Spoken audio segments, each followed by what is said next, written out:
வணக்கம் உறவுகளை மீண்டும் மற்றொரு உறவுகளின் சங்கமம் நிகழ்ச்சியினூடாக இந்த மாலை பொழுதில் நேரடியாக சந்திக்கின்றோம்.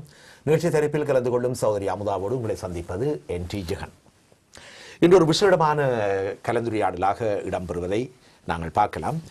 குறிப்பாக நாங்கள் எங்களுடைய தாயகத்தை எடுத்துக்கொண்டால் வடகிழக்கு தாயக பகுதியிலே ஒரு பெரும் போரினால், ஒரு நீண்டகால போரினால் பலவிதமான மாற்றங்கள் எமது தாயகத்தினுள் ஏற்பட்டிருக்கிறது. குறிப்பாக நாம் காலங்காலமாக வாழ்ந்த மக்கள் இடப்பெயர்வுக்குள்ளாகி சொந்த இடங்களிலிருந்து இடம்பெயர்ந்து வாழ்ந்தவர்களாக இருக்கலாம், புலம்பெயர்ந்திருக்கலாம், அல்லது கட்டிடங்கள் சிதைக்கப்பட்டு வெறிச்சோடி காணப்படலாம், அல்லது எமது வளம் சூறையாடப்பட்டிருக்கலாம். இன்னொரு என்ன பலவிதமான குறைபாடுகள் இன்றும் பலவிதமான இடங்களில் மேலோங்கி காணப்படுவதை பார்க்கின்றோம். அந்த வகையில் இங்கே ஒரு இளைஞன் என்று சொல்லலாம் ஒரு ஆய்வை மேற்கொண்டிருக்கின்றார். குறிப்பாக அவர் புங்குடுதீவு எனும் நீங்கள் யாவரும் அறிந்த இந்த தீவு பிரதேசத்திலே மிக பிரபல்யமான ஒரு தீவு பிரதேசம், பல வகையிலும் ஒரு பெயர் அடிபடுகின்ற ஒரு இடமாக இருக்கிறது. இந்த புங்குடுதீவை ஆய்வு செய்து குறிப்பிட்ட 2015ஆம் ஆண்டு மார்ச் மாதம் அளவில் அங்கு சென்று ஒரு 10 மாதம் அளவில் அங்கு தங்கியிருந்து ஒரு பெரும் நீண்ட ஆய்வை ஒரு துணிச்சலாகவே மேற்கொண்டு பல துறைகளிலும் பல கோணங்களிலும் மேற்கொண்டு இப்பொழுது மீண்டும் இங்கிலாந்துக்கு வந்திருக்கின்றார். குறிப்பாக இவர் இங்கே கிழக்கு லண்டன் பல்கலைக்கழகத்திலே கலாநிதி பட்ட ஆய்வு மாணவனாக இந்த சமூக மானிடத்துவ துறையில, அதாவது சோசியல் ஆந்த்ரோபாலஜி என்று சொல்லக்கூடிய துறையில தன்னுடைய ஈடுபாட்டை இன்றைக்கு 3வது வருடமாக செலுத்திக் கொண்டிருக்கின்றார்.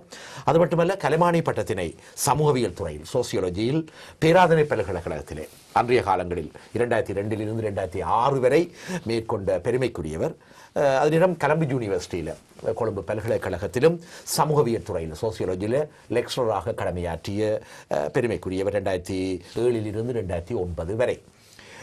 இன்று கிழக்கு லண்டன் பல்கலைக்கழகத்திலே 2010 11 வரை முதுகலைமானி பட்டத்தையும் பெற்றவர். அது மட்டுமல்ல, குறிப்பாக இவர் இங்கே இந்த புங்குடுதீவுக்கு சென்று தான் மேற்கொண்ட ஆய்வை பல கோணங்களிலும் பிரபலியமான பத்திரிகையாகிய கலம்பு டெலிகிராஃபிலே கட்டுரைகளாக ஆங்கிலத்திலே கொண்டு சேர்த்த பெருமைக்குரியவர். அந்த வகையில் நீங்கள் யாவரும் அறிந்தவர். குறிப்பாக பிரபலியமான ஒரு தொலைக்காட்சி ஒன்றில் சிறந்த தொகுப்பாளனாக ஒரு குறிப்பிட்ட காலம் கடமையாற்றியவர், பார்த்திருப்பீர்கள். இப்பொழுது பார்க்கும்போது உணர்ந்து கொள்வீர்கள். நான் குறிப்பிடுவது நண்பர் தங்கேஷ் பரம்சோதி. வணக்கம் தங்கேஷ். வணக்கம். ஒரு நீண்ட அறிமுகம், மிக்க நன்றி. நன்றி தங்கேஷ். இருப்பதைத்தானே கூறியிருக்கின்றேன்.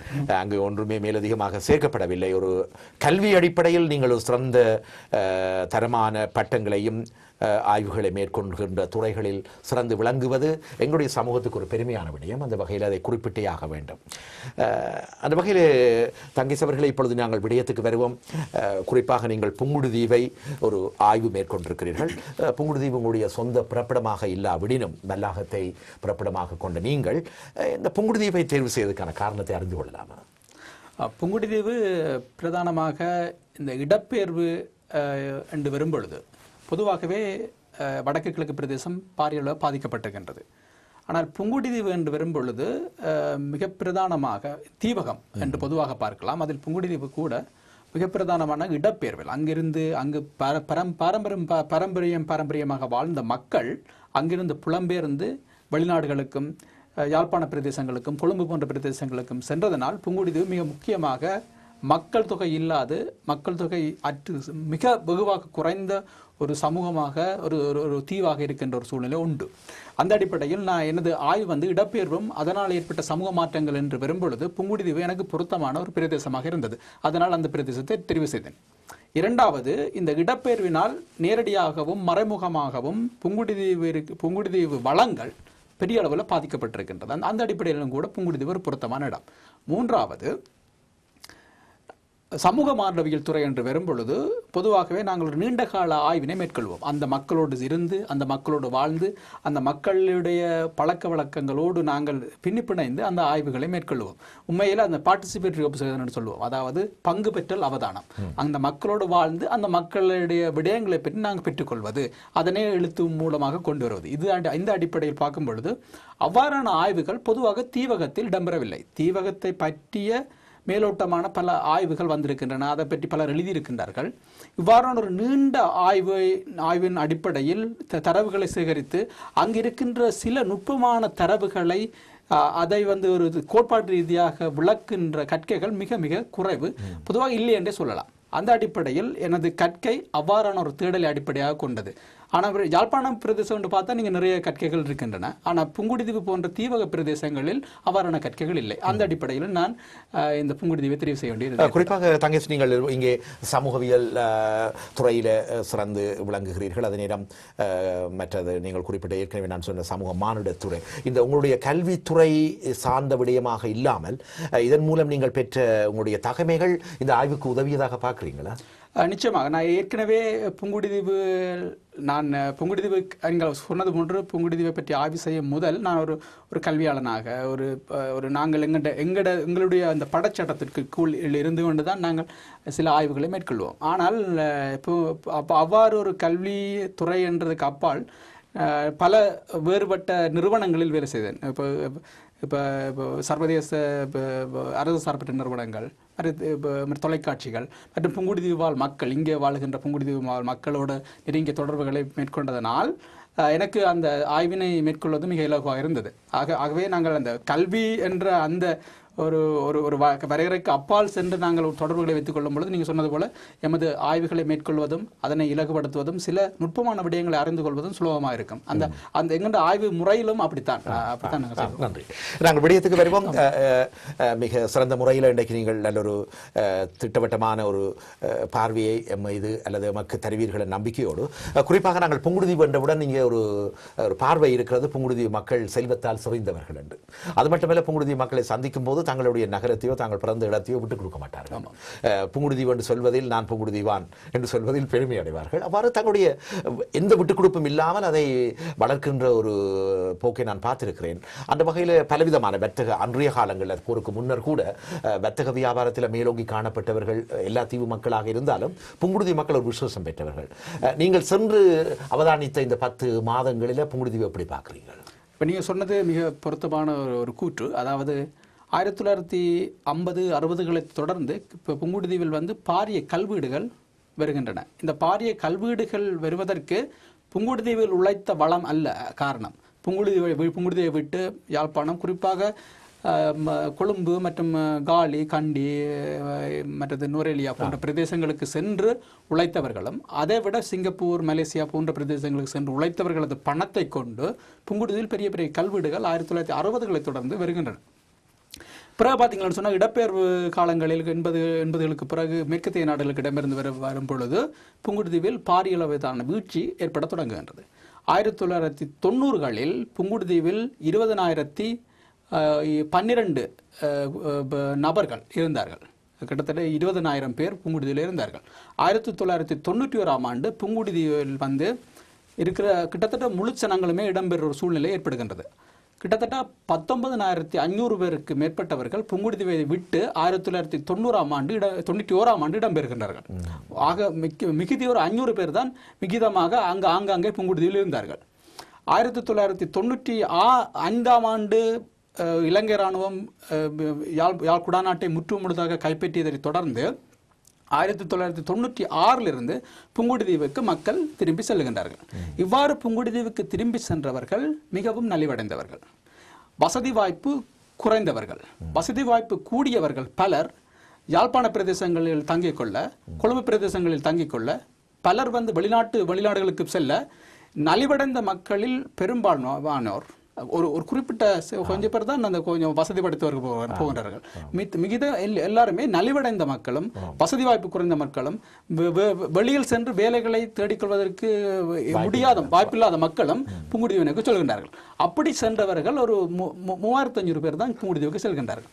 இதைவிட புங்குடுதீவின் ஏனைய பிரதேசங்கள், வேணிய இடங்களில் வேலணை, நெடுந்தீவு, நயனாதீவு போன்ற பிரதேசங்களிலிருந்து புங்குடுதீவுக்கு வருகின்றார்கள். அப்படி ஒரு 500 பேர் வந்திருப்பினோம். இப்பொழுது 2016ஆம் ஆண்டு எடுக்கப்பட்ட கணக்கெடுப்பின்படி 4,031 பேர் புங்குடுதீவில் தற்சமயம் வசிக்கின்றார்கள். ஆகவே நீங்கள் பார்த்தீர்கள் என்றால் 91ஆம் ஆண்டு இடப்பெயர்விலிருந்து இப்பொழுது கிட்டத்தட்ட 16,000 பேர் புங்குடுதீவை விட்டு வெளியேறிவிட்டார்கள். ஆனால் இடப்பெயர்வு எதுவுமே இல்லாமல் புங்குடுதீவாக இருக்குமா இருந்தால் அங்கு இப்போ கிட்டத்தட்ட ஒரு 40,000 பேர் வரை இருக்கலாம் என்று எதிர்வு கூறப்படுகின்றது. இதுதான் இந்த புங்குடுதீவு என்ற ஒரு மேலோட்டமான ஒரு பார்வை இடப்பெயர்வோடு சேர்ந்து. இப்பொழுது ஒரு உறவு இணைந்திருக்கிறார் தங்கேஷ். நாங்கள் அவருடைய கருத்தையும் கேட்டுட்டு உரையாடுவோம். வணக்கம். வணக்கம். வணக்கம் ஜோகி அவர்களா? வணக்கம். வணக்கம் ஜோகி. கேட்கின்றதா? நான் கதைப்பது உங்களுக்கு கேட்குதா? நிச்சயமாக. நன்றி ஜோகி. வரவேற்றுக் கொள்கிறோம் ஜோகி. இங்கே உங்களுடைய சொந்த இடமான புங்குடுதீவுக்கு சென்று ஒரு ஆய்வை மேற்கொண்டு தற்பொழுது இங்கிலாந்துக்கு வந்து மீண்டும் தன்னுடைய பல்கலைக்கழக பட்டப்படிப்பை தொடர்கின்ற நீங்கள் யாவரும் அறிந்த தங்கேஸ் பரம்சோதி இணைந்திருக்கின்றார். நீங்கள் புங்குடுதீவு ஒன்றியத்தினுடைய தற்போதைய பிரித்தானிய கிளையினுடைய செயலாளராக விளங்குகிறீர்கள். நான் உங்களிடம் சுருக்கமாக ஒரு கேள்வி கேட்கின்றேன். இப்பொழுது தங்கேஸ் பரம்சோதி தன்னுடைய முதலாவது குறிப்பில் ஒரு கருத்தை வெளியிட்டார். இந்த புங்குடுதீவில் மக்கள் தொகை 90களிலே புலம்பெயர்ந்த மக்கள் மத்தியில் கூடுதலாக மீண்டும் அந்த நகருக்கு வந்து சேர்ந்தவர்கள், குறிப்பாக சற்று வாய்ப்பு வசதிகள் குறைந்தவர்களும், அதாவது வாழ்க்கை வசதிகளில் நலிவடைந்தவர்களாக பார்க்கக்கூடியவர்கள் இருப்பதாக குறிப்பிடுகின்றீர்கள், அப்படித்தானே? இதற்கு என்ன காரணம் என்பதை உங்களுடைய புங்குடுதீவு ஒன்றியத்தின் மூலம் நீங்கள் ஏதாவது அறியக்கூடியதாக இருந்ததா? நிச்சயமாக. முதலாவதாக தங்கேஷ் தம்பிக்கு எனது இந்த கீழே செய்யப்பட்ட முன்னைந்து செய்யப்பட்டதற்கு எனது வாழ்த்துக்களை தெரிவித்துக் கொண்டும் இந்த கருப்பொருளை இங்கு ஜிடிவி எடுத்து கலைப்பதற்காகவும் நன்றிகளை தெரிவித்துக் கொண்டு புங்குடுதீவு நிலம்பு சார்பாக செயலாளர் என்ற முறையிலும் அங்கு எமது புங்குடுதீவு அது முன்னர் புங்கை நகர், அதாவது புங்கை மரங்களால் ஆனதால்தான் அந்த பேரே இருந்தது. அது வளர்ச்சி அடைந்து புங்குடுதீவாக தற்போது உள்ளது. அங்கு பல மக்கள், நீங்கள் சொன்னது போல் என்னை பொறுத்தவரையில் எனக்கு தெரிந்த வரையிலும் பல பிசினஸ்மேன், வியாபாரிகள் என்று பலர் புங்குடுதீவிலிருந்து யாழ்ப்பாணமும் கொழும்பும் சென்று பிசினஸ் செய்து நன்றாக நமது போராட்ட காலங்களிலும் முதற்காலங்களில் நன்றாகவே நல்லாக இருந்த ஒரு தீவு. அது போராட்டம் முடிவடைந்து 2009 வரையில் அதில் பல இன்னல்களுக்கு மத்தியிலும் அங்கு ஆமி எல்லாம் வந்து குடியேறி தீவு பகுதிகள் உங்களுக்கு எல்லாம் தெரிந்திருக்கும், வந்து ஏறியிருப்பதனால் பலர் அங்கிருந்து வெளியேறி சென்றார்கள். யாழ்ப்பாணமோ அந்த நாடுகளிலிருந்து வெளிநாடுகளுக்கு சென்றார்கள். ஆனாலும் 2009ஆம் ஆண்டு அங்கு அங்கு நடந்த இனப்படுகொலையின் மூலம் முள்ளிவாய்க்காலில் இருந்தும் மக்கள், கிளிநொச்சியில் இருந்தும் மக்கள் பலர் புங்குடுதீவை நோக்கி வந்து அங்கு தஞ்சம் புகுந்திருந்தார்கள். அங்கிருந்த மக்களும் அதற்கு உதவி செய்தார்கள். ஆனால் தற்போது அங்கு உங்களுக்கே தெரிந்திருக்கும் தண்ணீர் பிரச்சனை தான் அங்கு இருக்கும் பெரிய ஒரு பிரச்சனை. ஆகவே நாங்கள் அதற்கான வேலை முயற்சிகளை எடுத்துக்கொண்டிருக்கின்றோம். எப்படியாக மக்களை, அங்கிருக்கும் மக்களுக்கு உதவி செய்ய வேண்டும், அங்கு இருப்பவர்களை மீண்டும் அங்கு வாழ வைக்க வேண்டும் என்பதற்காகத்தான் நாங்கள் புங்குடுதீவு நலம்புரி சங்கம் இங்கு இந்த வருடம் 20 ஆண்டுகளாக அன்புக்குரிய ஜோகி அவர்களை நான் இப்பொழுது சுருக்கமாக தங்கேசிடம் இருந்து தான் நிறைந்த பல விடயங்களை நாங்கள் பகிர்ந்து கொள்ள இருக்கிறோம். இருப்பினும் தங்கேஸ் அவர்களுடைய நான் அவருடன் தனிப்பட்ட விதத்தில் இந்த நிகழ்ச்சிக்கு முதல் உரையாடிய போது நாங்கள் அறிந்த வரையில் நீங்கள் உங்களுடைய நலம்புரி சங்கம் அல்லது தனியாக பிரித்தானியா மட்டுமல்ல உலகளாவிய ரீதியில் இயங்குகின்ற பல புங்குடுதீவு சங்கங்கள் எல்லாரும் இங்கு பெருமெடுப்பில் பலவிதமான நிகழ்ச்சிகளை நடத்தி வருவது வரவேற்புக்குரியது. அது மட்டுமல்ல, சேகரிக்கின்ற பலவிதமான நிதியுதவி திட்டங்களின் மூலம் அந்த நகரை கட்டியெழுப்ப வேண்டும் என்ற கடந்த கால பல செயற்திட்டங்களை நாம் அறிவோம்.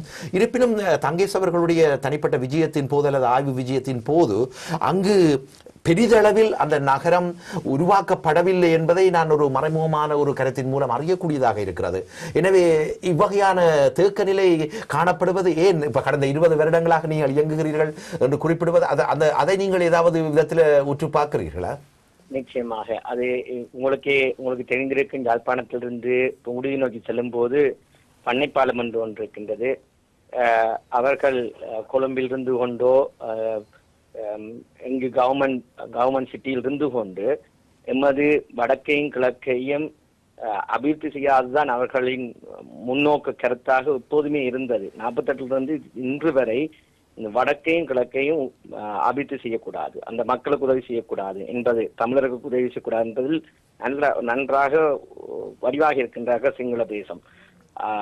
இங்கு பண்ணைப்பாலத்திலிருந்து பார்த்தால் உங்களுக்கு கண்ணு கட்டும் தூரம் வரையும் புங்குடுதீவை நோக்கியோ வேலை நோக்கி பார்க்கும்போது கண்ணுக்கு எட்டும் தூரம் வரையும் அந்த ரோட்டு நல்லா இருக்கும். அதுக்கு அங்கால் அந்த ரோட்டிலிருந்து எல்லாமே வளம் செறிவில்லாமல் தான் இருக்கின்றது. ஆகவே அங்கு ஸ்ரீலங்கன் கவர்மெண்ட் அதற்கான செயற்பாடுகள் இல்லாமல் தான் இருக்கிறார்கள். ஆகவே நாங்கள் தான் அதற்கான செயற்பாடுகள் அங்கிருக்கும் மக்கள், புங்குடுதீவு வாழ் மக்களாக இருக்கட்டும், நயனாதீவு வாழ் மக்களாக இருக்கட்டும், வேலணி வாழ் மக்களாக இருக்கட்டும், அங்கிருக்கும் நாங்கள் இங்கு பிறந்த நாடுகளில் புலம்பெயர் நாடுகளில் வாழும் மக்கள், அவர்களுக்கான உதவிகளை செய்து கொண்டிருக்கின்றோம். அத்துடன் அங்கிருக்கும் மக்களையும் ஊக்குவித்து அவர்களாகவே வளத்தை மேம்படுத்துவதற்காக வேலை செய்கின்றோம். அந்த வகையில் அவர்கள் புங்குடுதீவு சென்று அந்த 12 வட்டாரத்தையும் என்ன மாதிரி மக்கள் வாழ்கிறார்கள், அங்கத்தியான் நிலைப்பாடு என்ன என்பதை தனது PhD படிப்பின் மூலம் தான் அறிந்து சொல்வதாகவும் எங்களிடம் சொல்லியிருந்தார். அதன் அடிப்படையில் நாங்கள் சுவிஸ் புங்குடுதீவு சங்கம், France, Canada, German, London Pungudutivu சங்கங்கள் 5 சேர்ந்து அவர்களுக்கு அவர் செய்யப்போகும் செயற்பாட்டை இட்டு மகிழ்ச்சி அடைந்து அந்த டேட்டாவை நாங்கள் நிச்சயம் இங்கிருக்கும் எமது வருங்கால சந்ததிகளுக்கு சொல்ல வேண்டும் என்பதற்காக நாங்கள் அவரை ஊக்குவித்திருந்தோம். நன்றி அன்புக்குரிய யோகி அவர்களை நாங்கள் தொடர்ந்து உரையாடி இதற்கான உங்களுக்கு குறிப்புகளை அல்லது இதனுடைய பதிவுகளை நாங்கள் மீண்டும் உங்களிடம் கையளிக்க தயாராக இருக்கிறோம். நன்றி. இப்போ ஒரு விவரண படத்தை தயாரிக்கக்கூடிய வாய்ப்பு கிடைத்ததா தங்கேஷ்? அல்லது நாங்கள் குறிப்பாக புங்குடுதீவில் நான் போயிருந்து ஆய்வு செய்த காலங்களில் அங்கு நிறைய பிரச்சனை, இவர் சொன்னது போல தண்ணீர் பிரச்சனை, நிலம் உவர்த்தன்மை ஆகிறது பிரச்சனை, கைவிடப்பட்ட மாடுகள், தொழில் வாய்ப்பின்மை, கல்வி வசதிக்காக பாடசாலைகள் இருந்தாலும் மேலதிக கல்வியை பெற்றுக்கொள்ள வேண்டும் என்று சொன்னால் வேலணை மற்றும் யாழ்ப்பாணம் போன்ற பிரதேசங்களுக்கு சென்று மாணவர்கள் படிக்க வேண்டிய ஒரு சூழ்நிலை, போக்குவரத்து ஓரளவு நிவர்த்தி செய்யப்பட்டாலும் ஒரு அரை மணித்தாளுக்கு ஒரு தடவை அந்த பப்ளிக் டிரான்ஸ்போர்ட் இருந்தாலும் கூட அந்த அவர் சொன்னது போன்று புங்குடுதீவு பாலம், அந்த பிரதேசம் புங்குடுதீவு ரோட்டெல்லாம் பெரிதாக அபிவிருத்தி செய்யப்படவில்லை. 2090ஆம் ஆண்டுகளுக்கு பிறகு அது அவ்வாறே இருக்கின்ற ஒரு சூழ்நிலை தான் காணப்படுகின்றது. புங்குடுதீவில் உள்ள உள்கரையோரங்கள் என்னும் குச்சொழுங்குன்னு சொல்லுவோம், அது எல்லாமே கைவிடப்பட்ட ஒரு சூழ்நிலையில் தான் காணப்படுகின்றது. இப்போ பிரதான ரோட்டில் மையமாக வைத்துத்தான் குடித்தொகைகள் இருக்கின்றார்கள். புங்குடுதீவின் உட்பிரதேசங்கள் இருந்தவர்கள் எல்லாம் மெல்ல மெல்லமாக இப்போ ரோட்டுக்கரையோரம் அண்டிய பிரதேசங்கள் இருக்கும் பொழுது புங்குடுதீவின் உட்பிரதேசங்கள் கைவிடப்பட்டும், பட்டைகள் வளர்ந்தும், கைவிடப்பட்ட வீடுகள், இடிந்த வீடுகளின் கூரைகள், கதவுகள் இதெல்லாம் களவாடப்பட்டும் இவ்வாறான ஒரு பயங்கரமான ஒரு சூழ்நிலை, ஒரு பயம். நீங்க புங்குடுதீவுக்குள்ளுக்கு போனால் உங்களை அறியாமலே ஒரு பயம் வார ஒரு சூழ்நிலை தான் காணப்படுகின்றது. ஆனால் அப்படி பார்க்கும் பொழுது அங்க இருக்கின்ற கோயில்கள் எல்லாமே அபிவிருத்தி அடைஞ்சு பெருசாக வர என்ற ஒரு போக்கும் இருக்கு. அதை பற்றி நாங்கள் பாடசாலைகள் ஏற்கனவே புங்குடுதீவில் பல பாடசாலைகள் இருந்துன்னு சொல்லப்படுகின்றன. ஆனால் இப்போ தற்சமயம் இருக்கிற பாடசாலைகள் கிட்டத்தட்ட நான் நினைக்கிறேன், எனக்கு தெரிந்த வரையில் ஒரு 6 தொடக்கம் 6 பாடசாலைகள் இருக்குன்னு நினைக்கின்றேன். அப்ப இந்த பாடசாலைகள் இப்படி அந்த இளைஞர்களுக்கு தொழில் வாய்ப்பு இல்லை, இப்படி அந்த பிரச்சனை நாங்கள் அடிக்கணும், என்லெஸ் ப்ராப்ளம் அங்க இருக்கு. அப்ப இந்த பிரச்சனைகளை நான் கண்ட பிரச்சனைகளை, நான் பார்த்த பிரச்சனைகளை நான் ஓரளவு எழுதலாம். அதை எழுதி ஒரு எழுத்து வடிவம் மூலமாக ஒரு தீசிஸ் ஆக்கலாம், என்னுடைய ஆய்வுக்கான கட்டுரைகளாகவோ ஆய்வு புத்தகங்களாகலாம். அதை வாசிப்பவர்கள், அதை பற்றி உணர்ந்து கொள்பவர்கள் என்னை பொறுத்தவரை மிக மிக குறுகிய ஒரு மிக மிக எண்ணிக்கையில் சிறு எண்ணிக்கையை கொண்டவர்களால் வாசிப்பார்கள். அப்ப நான் கண்ட, நான் பார்த்த, நான் ஆதங்கப்பட்ட, நான் விரும்பிய, நான் கவலைப்பட்ட, நான் அழுத, இப்படியான விஷயங்கள் இருக்குல்ல, இந்த விடயங்களை நான் ஆவணப்படுத்தி வேணும் என்று சொன்னால் அதை ஒரு காணொலி வடிவின் மூலமாக செய்யப்படும் பொழுதுதான் அது ஒரு பாரியளவு ஆடியன்ஸ், அந்த பார்வையாளரை சென்றடையும், அந்த ஒரு தாக்கத்தை ஏற்படுத்தும். அந்த ஒரு பின்னணியில் நான் புங்குடுதீவில் இருந்த கிட்டத்தட்ட 10 மாதங்களுக்கு மேலே அங்க புங்குடுதீவில் இருந்த காலத்தில் நான் இந்த ஏற்கனவே பல தகவல்களை நான் வீடியோ காண, இங்க இருந்து போய்க்க நான் ஒரு கேமராவை கொண்டு போனேன். அப்ப நான் அவ்வப்போது அந்த படங்களை எடுத்து காணொலி வடிவமாக செய்து கொண்டிருந்தேன். கிட்டத்தட்ட ஒரு கடந்த புங்குடுதீவை விட்டு வெளியேறும் பொழுது கடந்த 1 மாதங்களாக நான் குறிப்பாக இந்த இந்த ஆவணத்துறை படத்துறை சார்ந்து வேலை செய்பவர்கள், இப்போ ஞானதாசன் சொல்லப்படுகின்ற அவர் இங்கே லண்டன் பல்கலைக்கழகத்தில் படித்துட்டு ஸ்கிரிப்ட் ரைட்டிங் படிச்சுட்டு போயிருக்கிறார். அவர் இந்த ஆவணப்படம் தொடர்பாக நல்ல புலமையான ஆளுமையை கொண்டவர். அவர் என்னோடு 1 மாதம் என்னோடு வந்திருந்து வேலை செய்கிறார். ப்ரொஃபஷனல் கேமராமேன், எடிட்டர், மியூசியன்ஸ், அதை விட நரேட்டர், இவ்வளவரையும் பிடித்து நான் இந்த ஆவணப்படத்தை ஒரு மாத காலத்தில் தயாரித்து முடித்தேன். ஏற்கனவே எடுத்த கிளிப்ஸை வச்சு. அப்ப எனக்கு அந்த ஆவணப்படத்தை தயாரிக்கும் பொழுது அதிக பிரச்சனை வரையில் என்னன்னு சொன்னா, அங்கே நான் ஏற்கனவே இருந்தேன். அப்ப நான் புங்குடுதீவின் மக்களில் ஒருவன். புங்குடுதீவு மக்கள் என்னை வேற பார்க்க மாட்டார்கள். என்ன கண்ட கேட்பார்கள், நீங்க இன்னும் போகலையாண்டு. பொதுவாக புங்குடுதீவுக்கு போறவர்கள் ஒரு மாத காலம் இருந்துட்டு வந்து விடுவார்கள். அப்ப என்ன கேட்பேன், நீங்க இன்னும் போகலையா, நீங்க இன்னும் போகல. அப்ப நான் சொல்ல இல்ல என்னோட ஆய்வுக்காண்டி வந்து நான் அப்ப கிட்டத்தட்ட ஒரு 10 மாதத்துக்கு மேல இங்க கழித்த நாட்கள் சுவாரஸ்யமாக சென்றதா அல்லது மிக சுவாரஸ்யமான அழகான பிரதேசமான பின்ன இப்ப மார்கழி அதுக்கும் அந்த காலங்களில் மழை பெய்கிற காலம். அந்த காலங்களில் நீங்க பாத்தீங்கன்னா புங்குடுதீவு அழகா இருக்கும், புல்லுக்கள் எல்லாம் முளைத்து அழகா இருக்கும். ஆனால் அந்த கோடை காலங்களில் பாத்தீங்கன்னா வறண்ட மாடுகள் எல்லாம் தண்ணி குடிக்க கஷ்டப்படுற, புல்லுக்கு கஷ்டப்படுற நிலைமை எல்லாம் இருக்கும். அப்ப இந்த பிரச்சனைகளை ஏதோ ஒரு வகையில் ஆவணப்படுத்தணும், ஏதோ ஒரு வகையில் வெளிக்கொண்டு வரணும் என்ற அடிப்படையில் உருவாக்கப்பட்டதான் இந்த ஒரு மணித்தியால ஆவணப்படம். அதனை நம் தங்கை நாங்கள் ஒரு சிறிய பிரேக் இடைவெளி சென்று வருவதற்கு முன்பு புங்குடுதீவை எடுத்துக்கொண்டால் இப்பொழுது புங்குடுதீவு மிக அமைதியாக அல்லது ஆரம்ப காலத்தில் நாங்கள் எடுத்துக்கொண்டால் அங்கே இருக்கிற மாணவர்கள் எல்லாம் கூடுதலாக யாழ்ப்பாணத்துக்கு வந்து கல்லூரிகளில் படித்த காலங்கள் 70, 80களில் கூடுதலாக புங்குடுதீவில் இருந்து வந்து இங்கு விடுதிகளில் தங்கி இருந்து படித்து பெரும் பட்டங்களை உங்களைப் போல பெற்றவர்களாக இருந்தார்கள்.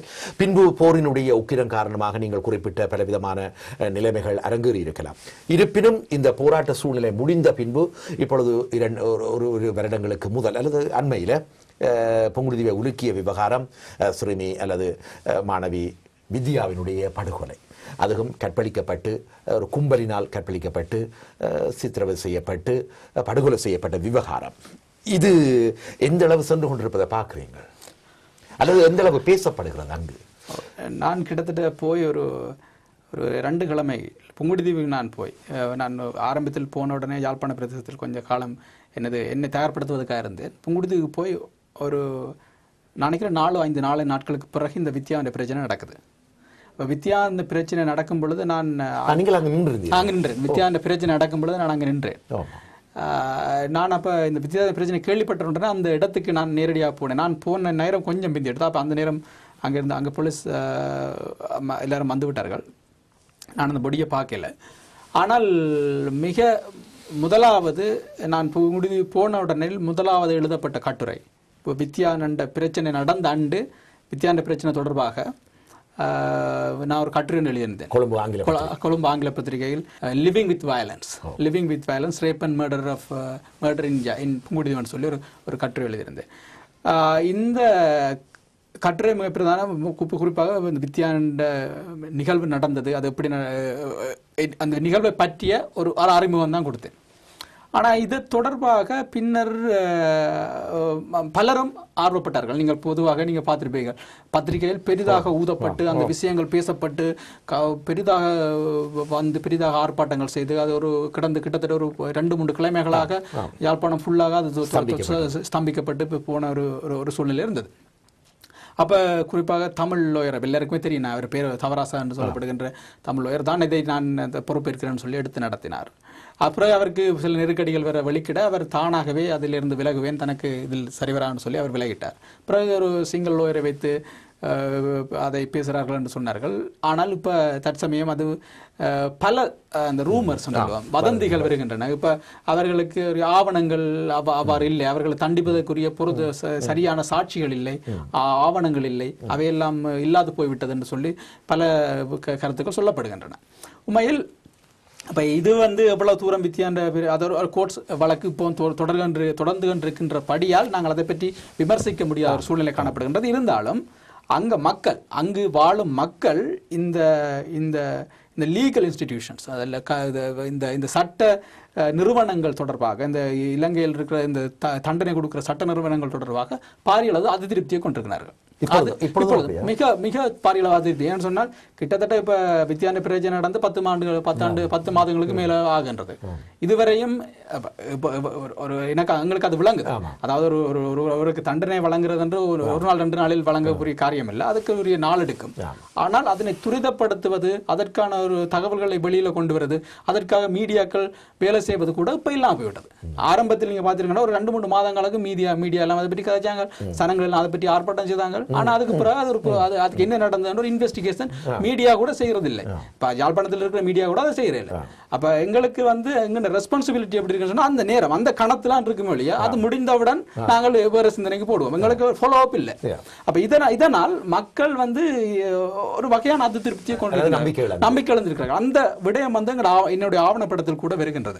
மக்கள் தாங்கள் எவ்வாறு நம்பிக்கை இல்லாத இருக்கின்றார்கள், அவன் கருத்துக்கள் எவ்வாறு பிரதிபலிக்கின்றது, அவர்கள் எப்படி பார்க்கின்றார்கள்.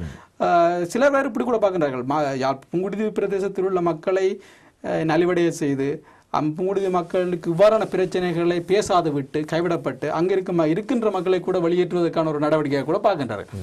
அப்ப இது உண்மையாக மிக முக்கியமாக பேசப்பட வேண்டிய விடயம். இதை பற்றி தொடர்ச்சியான ஒரு ஆய்வும் தொடர்ச்சியான தேடலும் எங்கள் ஊடகம் துறை சார்ந்து வேலை செய்பவர்களுடன் கட்டாயம் இருக்க வேண்டும். ஏன்னா ஊடகத்துறை சார்ந்து வேலை செய்பவர்கள் தான் சட்டத்துறையை கூட ஓரளவு வழிநடத்தி செல்பவர்கள் கூட, சட்டத்துறை கூட சில எடுத்துக்காட்டுகளை முன்னெடுத்து சில தகவல்களை கொடுப்பவர்கள் கூட அவர்களோட அந்த வேலை செய்வதில்லை. அப்ப இது மிக பிரதானமாக எங்களோட ஊடகத்துறைகள் இது தொடர்பாக பாரதூரமாக வேலை செய்ய வேண்டும் என்று எதிர்பார்க்கிறேன். இது தொடர்பாக இன்னொரு ஒரு தகவலையும் சொல்லலாம். உங்களுக்கு அது நேரம் சொல்லலாமா? சொல்லலாம். வித்தியாண்ட பிரச்சனை நடந்து 2 மாதத்தில் ஒரு மீட்டிங் நடந்தது. வட இலங்கை சர்வோதயா என்று சொல்லப்படுகின்ற புங்குடுதீவில் அந்த நிறுவனம் இருக்கின்றது. அந்த நிறுவனத்தில் குறிப்பாக இந்த வித்தியாண்ட பிரச்சனை முடிந்ததன் பிறகு அங்க இருக்கும் மக்களோடு northern provincial council governor secretary, head of navy, head of police எல்லாரும் வந்திருந்தார்கள் யாழ்ப்பாண பிரதேசத்தில் இருக்கின்றவர்கள். அதை விட GA மற்றது டிவிஷனல் செக்ரட்டரியேட் எல்லாருமே ஒரு மீட்டிங் நடந்தது. அந்த மீட்டிங் நானும் போயிருந்தேன். அங்கே இருந்து 2 மாதத்துக்கு பிறகு அந்த மீட்டிங் நடந்தது. அப்போ அந்த மீட்டிங்கில் எல்லாரையும் கேட்டினா நீங்கள் புங்குடுதீவில் இருக்கிற பிரச்சனையை சொல்லுங்க நீங்கள். அப்போ எல்லாரும் போய் பிரச்சனை என்னென்ன பிரச்சனை இங்கே இருக்கிற பிரச்சனை எல்லாருமே பிரச்சனை அடிக்கின்றீங்க. நான் கிட்டத்தட்ட ஒரு எண்ணி பார்த்தா கிட்ட 200-300 பிரச்சனை வந்துட்டுது. அப்போ நானும் போய் சொன்னேன், இப்போ இந்த பிரச்சனையை நாங்கள் 12 GS மாதிரி இருக்கிறவங்க 12 GS இங்கே தொடர்ச்சியாக இப்போ வருடமாக வேலை செய்யணும். அவர்களுக்கு இந்த பிரச்சனை தெரியாதா? அங்கே இருக்கிற மக்கள் டிவிஷனல் செக்ரட்டரிக்கு இந்த பிரச்சனை தெரியாதா? மற்றது ஒவ்வொரு புதன்கிழமையும் நீங்கள் GS ஆக்களை வச்சு ஒரு மீட்டிங் நடத்துறீங்க. அங்கே அப்போது இந்த பிரச்சனைகள் நீங்கள் பேசப்படுவது இல்லையா? இப்போ ஏன் இந்த பிரச்சனையை நாங்கள் நீங்கள் சொல்லுங்கன்னு கேட்குறீங்க. இப்ப நீங்க இங்கு சொல்லப்பட்ட 200க்கும் மேற்பட்ட பிரச்சனைகளில் குறைஞ்சது 3 பிரச்சனைகளை ஒரு வருடத்துக்குள் தீர்ப்பீர்களா இருந்தால் அது கட்டித்தனம். அப்ப கேட்ட பொழுது பலருக்கு அது பிடிக்கவில்லை. வேற என்ன இப்படி கேட்டாரு. அது உண்மை. இப்ப நாங்கள் பிரச்சனை சொல்லுங்கன்னு சொன்னோம். அப்ப அதுல இந்த கவர்னர் செக்ரட்டரி வந்தவர் சொன்னார், நாங்கள் இந்த பிரச்சனைகளை அப்ப எனக்கு பதில் அளிக்கும் பொழுது சொன்னார், நாங்கள் இந்த பிரச்சனைகளை அடுத்த கட்டத்துக்கு கொண்டு போகும் பொழுது புங்குடுதீவில் எத்தனை பேர் வாழ்கின்றார்கள், இவர்களுக்கு நாங்கள் இவ்வளவு செலவழித்து அந்த டெவலப்மெண்ட் செய்ய முடியுமான்னு கேட்டிருந்தார். இதுதான் எங்களுக்கு இருக்கிற பிரச்சனை. அதாவது எங்களுக்கு குடித்தொகை எத்தனை மக்கள் வாழ்கின்றார்கள் பிரச்சனை இல்லை. ஒரு இலங்கையின் ஒரு தொலைவில் ஒரு குடிமகன் இருந்தாலும் கூட அவன் கொழும்பு பிரதேசத்தில் வாழுகின்ற ஒரு குடிமகன் அனுபவிக்கின்ற அபிவிருத்தி எல்லாத்தையும், அரசாங்கத்தால் கொடுக்கப்படுகின்ற அபிவிருத்தி எல்லாத்தையும் அவனும் அனுபவிக்க வேண்டும். அவ்வாறானதான் ஒரு சஸ்டைனபிலிட்டி, ஒரு அபிவிருத்தி. அந்த அபிவிருத்தி இல்லாவிட்டால் நாங்கள் எங்களது பிரதேசத்தை அபிவிருத்தி செய்ய போறதா இல்லை. உடனே அதுக்கு பிறகு நான் அன்று இரவே இன்னொரு கட்டுரையில் இருந்தேன், meeting after Vidya's rape and மர்டர்னு சொல்லி கொழும்பு டெலிகிராஃப்ல எழுதினேன். இது நீங்க ஒரு கவுன்சிலிங் மீட்டிங் தான் இருக்கொழிய இது அபிவிருத்தி சம்பந்தமான மீட்டிங் அல்ல. இது உங்களுக்கு அவ்வாறான ரெஸ்பான்சிபிலிட்டி டோக்கே நீங்கள் சொல்லியிருக்க கூடாது. அந்த இடத்துல நீங்கள் 1,00,000 பேர் இருந்தவர்களுக்கும் 100 பேர் இருக்கிறவர்களுக்கும் ஒரே வகையான சர்வீஸை வழங்கப்போது அரசாங்கத்தின் கடமை.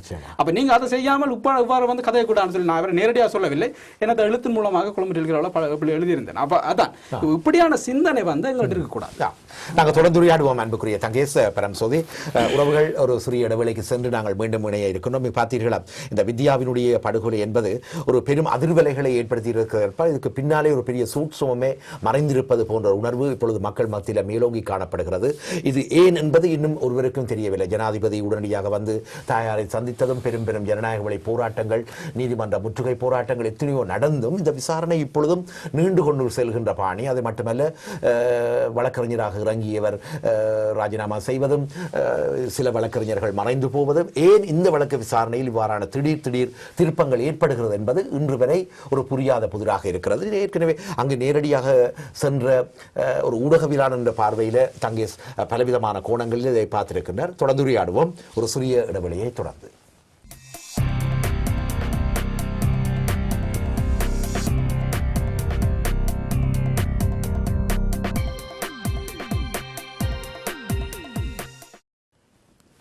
மீண்டும் இணைந்திருக்கின்றோம். இன்றைய உறவுகளின் சங்கமம் நிகழ்ச்சியினூடாக இன்றைய ஒரு தாயகத்தினுடைய பார்வை போல தாயகத்தில் மிக முக்கியமான நகரமாக அன்றைய காலங்களிலிருந்து இன்று வரை கல்வியிலும் வியாபாரத்திலும் வேறு வேறு தொழில் ரீதியாகவும் சிறந்து விளங்கின இடமாக இந்த தீவு பகுதிகளில் புங்குடுதீவு மேலோங்கி காணப்பட்டது. மற்ற தீவு பகுதிகளும் கூட. இருப்பினும் ஏதோ விதமான இந்த போராட்ட சூழ்நிலையின் காரணமாக மக்கள் இடம்பெயரவும் புலம்பெயரவும் ஏற்பட்டது. பின்பு அதனால் ஏற்பட்ட வறுமை காரணமாக, நான் சொல்வது அந்த வறுமை காரணமாக பலவிதமான தாக்கங்கள் அந்த மண்ணில் ஏற்பட்டது. இருப்பினும் அதை நிவர்த்தி செய்யும் பொருட்டு இங்கு புலம்பெயர் சமூகங்கள், புலம்பெயர் நாடுகளில் வாழ்கின்ற புங்குடுதீவை மையப்படுத்திய பலவிதமான நலம்புரி நிலையங்கள் அதற்கான பலவிதமான நடவடிக்கைகளில் ஈடுபட்டு இன்று வரை இயங்கிக் கொண்டிருப்பதையும் பார்க்கின்றோம். இவ்வகையான ஒரு ஆய்வை, இந்த புங்குடுதீவை ஆய்வு செய்ய வேண்டிய ஒரு பெரு நோக்கோடு அங்கு சென்று ஏறக்குறைய 10 மாதங்கள் செலவழித்து அது தொடர்பாக ஒரு அறிக்கையையும் தயாரித்து ஒரு ஆவணப்படத்தையும் தயாரித்து இன்று திரும்பியிருக்கும் தங்கேஷ் பரம்சோதி அவர்களை நாங்கள் சந்தித்துக் கொண்டிருக்கின்றோம். இதில் நாங்கள் இந்த வித்யாவினுடைய இன்று எல்லா இடமும் பரவலாக பிரச்சனைகள் இடம்பெறுகின்றன. இருப்பினும் இந்த வித்யாவினுடைய கொலையை நாங்கள் இதில் புங்குடுதீவோடு சம்பந்தப்படுத்தி கதைப்பதற்கு காரணம் ஒரு நல்ல பேரோடு விளங்கிய இடம் புங்குடுதீவு. இருப்பினும் புங்குடுதீவில் பிறந்த மக்கள் நல்ல பெரும் பெரும் தொழில் புரிந்திருக்கிறார்கள், பெரும் பெரும் பிரபலியமாக இருந்திருக்கிறார்கள், விடுதலைக்கு தங்களை அர்ப்பணித்திருக்கின்றார்கள், இன்னொரு என்ன பலவிதமான செயற்பாடுகளில் இன்று வரை களமிறங்கி பாடுபட்டுக் கொண்டிருக்கிறார்கள். அந்த வகையான ஒரு நற்பெயரை கெடுக்கின்ற நோக்கத்தோடு இடம்பெற்றதா என்ற சந்தேகம் எழுகிறது. இதை நடத்தியவர்கள் புங்குடுதீவை சார்ந்தவர்களாக இருக்கிறார்களா அல்லது என்ன மாதிரி? எமக்கு தெரிந்த தகவலின்படி, எமக்கு கிடைத்த தகவலின்படி புங்குடுதீவு வாழ் சில இளைஞர்கள் இவ்வாறான ஒரு தீவிரமான சில செயற்பாடுகளில் குற்ற நடவடிக்கையில் ஈடுபடுகிற இளைஞர்கள் தான் இதை செய்தார்கள் என்று எமக்கு அறிய கிடக்கின்றது. ஆனால் இதில் அரசாங்கத்தின் பங்களிப்பு ஏதாவது இருக்குமோ, அல்லது இதில் அங்கு இருக்கின்ற இராணுவம் அல்லது இராணுவத்தை சேர்ந்தவர்கள் செய்திருப்பார்களோ, அவர்களின் பங்களிப்பு இவ்வாறு இருக்கும் என்ற ஒரு சந்தேகம் கூட எங்கள்கிட்ட பலரிடையே இருக்குது. ஆனால் எமக்கு ஓரளவு தெரிந்ததன்படி, நான் அந்த நேரம் அந்த இடத்தில் போயிருந்தேன். அந்த நேரம் அந்த மக்களின் உணர்வுகளை நான் பெற்றிருந்தேன். அந்த நேரம் நான் மக்களின் உணர்வுகளை ஒளிப்பதிவு கூட செய்திருந்தேன். அது இந்த ஆவணப்படத்தில் வருகின்றது. அந்த இடத்தில் பலர் எனக்கு சொன்ன விஷயம், இது ஆர்மியோ அல்லது நேவியோ செய்யவில்லை, இங்கு இருக்கிறவர்கள்லாம் செய்திருக்கின்றார்கள், அவர்களே எங்களுக்கு தெரியும் என்று கூட அங்கு இருக்கிற மக்கள் குறிப்பிட்டிருந்தார்கள். ஆனால் பிறகு பார்த்தால் அது அவர் தான் நடந்ததாக நாங்கள் இப்போ எங்களுக்கு அறிய கிடைக்கின்றது. ஆனால் இது இவ்வாறு இந்த குற்ற நடவடிக்கையில் ஈடுபட்டவர்கள் தனிய வித்யாவின் குற்ற நடவடிக்கையெல்லாம் ஈடுபட்டதுன்னு சொல்றதுக்கு இல்லை. அதற்கு முன்னர் அவர்களுக்கு ஒரு பின்னணி ஒன்று இருக்கின்றது. இவ்வாறான குற்ற நடவடிக்கையில் ஈடுபடுவதற்கான ஒரு பின்னணி இருக்கின்றது. அதில் குறிப்பாக ஒரு விடயத்தை அல்லது குறிப்பாக ஒரு உதாரணத்தை சொல்ல வேண்டும் என்று சொன்னால், ஒரு வயது வந்த ஒரு வயோதிபர் 10,000 ரூபாய் காசு கொண்டு வந்திருக்கின்றார். அந்த 10,000 ரூபாய்க்காக அவரை கல்லால் குத்தி கொலை செய்திருக்கிறார்கள். அவ்வாறு கல்லால் குத்தி கொலை செய்தவர்கள் தான் இந்த வித்யா இந்த கொலை வழக்கில் இந்த ரேப் கேஸ்லையும் ஈடுபட்டிருக்கிறார்கள். இவர்கள் கொலை செய்து போட்டு இந்த வித்யாவுக்கு முதல் நடந்த இந்த கொலையை சொல்றேன், கொலை செய்து போட்டு வெளியில் வரும் பொழுது இந்த இரத்த கரைகளோடு வெளியில் வந்திருக்கிறார்கள். அப்ப மக்கள் இவர்களை இலகுவா இனங்கண்டு போலீசிடம் கையளித்திருக்கிறார்கள். இந்த முதல் 3 பேர், அந்த அண்ணன் தம்பின்னு சொல்லப்படுகிற இந்த 3 பேரையும் கையளித்த பிறகு ஒரு 6 மாத காலத்தில் இவர்கள் வெளியில் வந்துவிட்டார்கள். இப்போ ஒருவர் கொலை வழக்கு சொல்லி கொலையில் ஈடுபட்டார் என்று சொல்லி ஒருவர் பிடிபடப்பட்டால் அதை தீர விசாரித்து அவர்களுக்குரிய தண்டனையை வேண்டி கொடுப்பது அரசாங்கத்தினது நிறுவனங்கள், அதாவது போலீஸ் சட்டத்துறையினது பொறுப்பு. அவர்கள் அதை செய்யவில்லை. இது முன்னே ஒரு ஆட்சியில் இடம்பெற்றது இந்த காலப்பகுதி. அது நினைக்கிறேன் ராஜபக்ஷ டக்ளஸ் தேவானந்த தீவு பகுதிகளில் கொஞ்சம் ஆதிக்கம் செலுத்திய காலம். அந்த காலத்தில் இடம்பெற்றது. அப்ப அந்த காலத்தில் இடம்பெற்றது என்ற அதுக்கு அப்பால் ஒரு ஒரு ஒரு அரசாங்கத்தின் சட்டத்துறை அல்லது அரசாங்கத்தின் போலீஸ் துறை இதுல சரியாக செயற்பட்டிருக்க வேணும். அவர்கள் இப்ப இப்படி ஒரு குற்றச்சாட்டு இருக்கு, அவர்கள் அந்த நேரத்தில் சரியான ஒரு திடமான ஒரு முடிவை எடுத்து தண்டனைகளை கொடுத்திருந்தால் வித்யாண்டை கொலை செய்திருக்க வேண்டிய அவசியம் இல்லை. அப்ப ஏதோ ஒரு வகையில் டிரெக்ட்லி நாங்கள் அங்க இருக்கிறவர்கள் கொலை செய்திருக்கிறார்கள், வித்யாவை வன்முறைக்கு உட்படுத்தியிருக்கிறார்கள், பாலியல் வன்முறைக்கு உட்படுத்தியிருக்கிறார்கள் என்று கூறாத நேரம் இன்டிரெக்ட்லி அரசாங்கம் ஒரு வகையான பதில் சொல்ல வேண்டிய ஒரு சூழ்நிலைக்கு இருக்கிறோம். அப்ப நாங்க அது நீதித்துறையும் காவல்துறையும் உண்மையில் வித்யாவின் கொலை நடக்க முதல், இப்ப வித்யான கொலை நான் இப்படி கூட பார்க்கிறேன். அதாவது எமது நாங்கள் ஜெனோசைடுன்னு சொல்கிறோம். அதாவது இன அழிப்புன்ற ஒரு வார்த்தையை பாய்க்கின்றோம். இறுதிக்கட்டத்தில் இன அழிப்புக்குரியான வேலை திட்டங்களை அரசாங்கம் முடக்கிவிட்டது என்று சொல்லுகின்றோம். அவ்வாறான பலர் 40,000க்கு மேற்பட்டவர் இறந்திருக்கிறார்கள் என்று எங்களுக்கு ஆவணம் இருக்கின்றது. 2015ஆம் ஆண்டு வித்யா என்ற கொலை வருகின்றது. ஆனால் 2005ஆம் ஆண்டு தர்ஷினி என்று சொல்லி ஒரு ஆள் புங்குடுதீவிலே கொலை செய்யப்பட்டார். ஆனால் அவற்றது கொலைக்கு முற்றுமுழுதாக காரணம் கூற வேண்டியவர்கள், பொறுப்பானவர்கள் இலங்கை நேவி கடற்படைத்துறையினர் பொறுப்பு கூற வேண்டியவர்கள். அப்போ அந்த வித்யா அந்த தர்ஷினி வந்து ரேப் பண்ணப்பட்டு கொலை செய்யப்பட்டு இந்த கிணத்துக்குள் கட்டி விடப்பட்டதன் பிறகு மக்களுக்கும் நேவிக்கும் இடையில பாரிய பிரச்சனை ஏற்பட்டது. மக்கள் கல்லறிந்து பெரிய பிரச்சனை மடத்து வழின்னு சொல்லப்படுகிறது. மடத்து வழியில் பெரிய நேவி முகாம் ஒன்று இருந்தது, கடற்படைத்துறை முகாம், அவர்களது முகாம் இருந்தது. அந்த முகாமுக்கு கல்லறிந்து கொளுத்தி மக்கள் பெரிய பிரச்சனைக்கு உட்படுத்தினார்கள். அது பெரிய நெருக்கடியான ஏற்பட்ட அந்த ஒரு நினைக்கிற ஒரு 2-3 மாதம் பெரிய ஒரு அதிர்வு, பெரிய ஒரு கொந்தளிப்பு ஏற்படுத்தினது. ஆனால் தர்ஷினிய பிரச்சனை இந்த அளவுக்கு அரசு துறைகளாலோ போலீஸ் துறைகளாலோ பேசப்படவில்லை. ஆனால் வித்யாண்ட பிரச்சனையை நாங்கள் பேசுறோம். அப்ப ஒட்டுமொத்த எங்களது இந்த அழிப்புன்னு சொல்லப்படுகின்ற விஷயம் ஒட்டுமொத்த பிரச்சனைக்குமான ஒரு நிவாரணத்தை வித்யானூடாக தேட பார்க்கிறார்கள். நாங்கள் எங்களது போலீஸ் துறை வந்து சரியா செயற்படுகிறது, எங்களது நீதித்துறை சரியா செயற்படுதுன்னு சொல்லி ஒட்டுமொத்த எங்களது பிரச்சனையை வித்யாவுக்கு இப்படி ஒரு தீர்வை கொடுப்பதனூடாக நாங்கள் அதனோட நிவர்த்தி காணலாம் பார்க்கின்றார்கள். அவ்வாறு நிவர்த்தி காணணும்னு சொன்னா தர்ஷினியுடைய பிரச்சனையை எடுத்து பார்த்துருக்க வேணும். ரைட்? அப்ப நாங்கள் தர்ஷினியுடைய பிரச்சனையை நேவி செய்யப்பட்டதுன்னு சொல்றது ஒரு வகையா கையாளுகின்றோம். வித்யான பிரச்சனை தமிழர்களால் செய்யப்பட்டது, தமிழ் இளைஞர்களால் செய்யப்பட்டதுன்னு சொல்லி ஒரு வகையாக கையாளுகின்றோம். இப்போ இந்த 2 பாரபட்சத்தை நாங்கள் பார்க்கக்கூடிய இருக்கிறோம். அப்போ இது எங்களுக்கு தேவையில்லை. இப்படியான நீதித்துறை, இப்படியான வேளாண் போலீஸ் துறை அவசியம் இல்லை.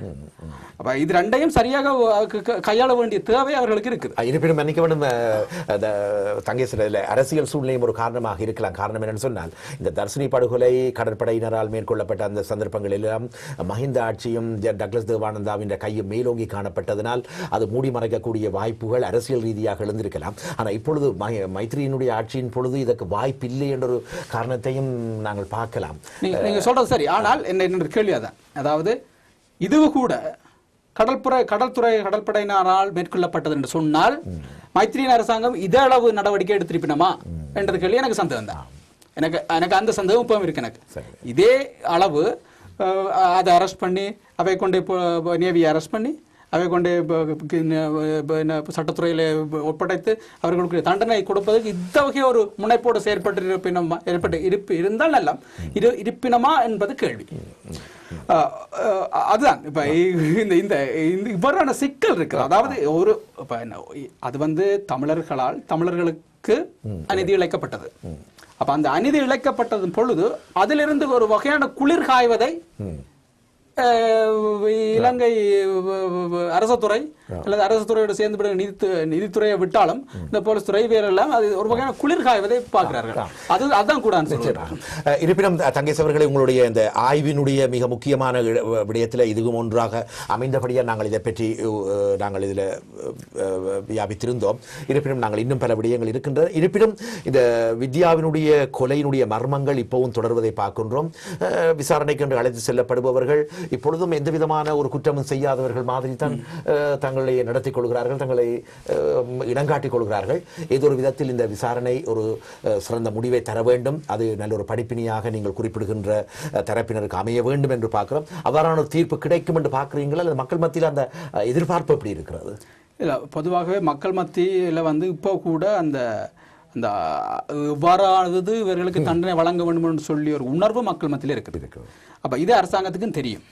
அதாவது நாங்கள் இவர்களை சுலபமாக வெளியே விட்டால் எமது நீதித்துறையும் எமது காவல்துறையும் வந்து கேள்விக்குள்ளாக்கப்படும், மக்களால் கேள்விக்குள்ளாக்கப்படும். இது மக்களால், தமிழ் மக்களால் மட்டுமல்ல, பெரும்பான்மையாக வாழுகின்ற சிங்களம் மக்களாலும் இது கேள்விக்குள்ளாக்கப்படும் என்ற பயம் அரசாங்கத்துக்கு பொதுவாக இருக்கு. ஆன முறையில் அவர்கள் எவ்வாறு என்றாலும் இதுக்கு ஒரு தண்டனை கொடுக்க வேண்டும் என்றதில் உறுதி அறிவினோட இணைக்கின்றேன். ஆகவே தண்டனை கிடைக்கிறதுக்கான வாய்ப்புகள் அதிகம்.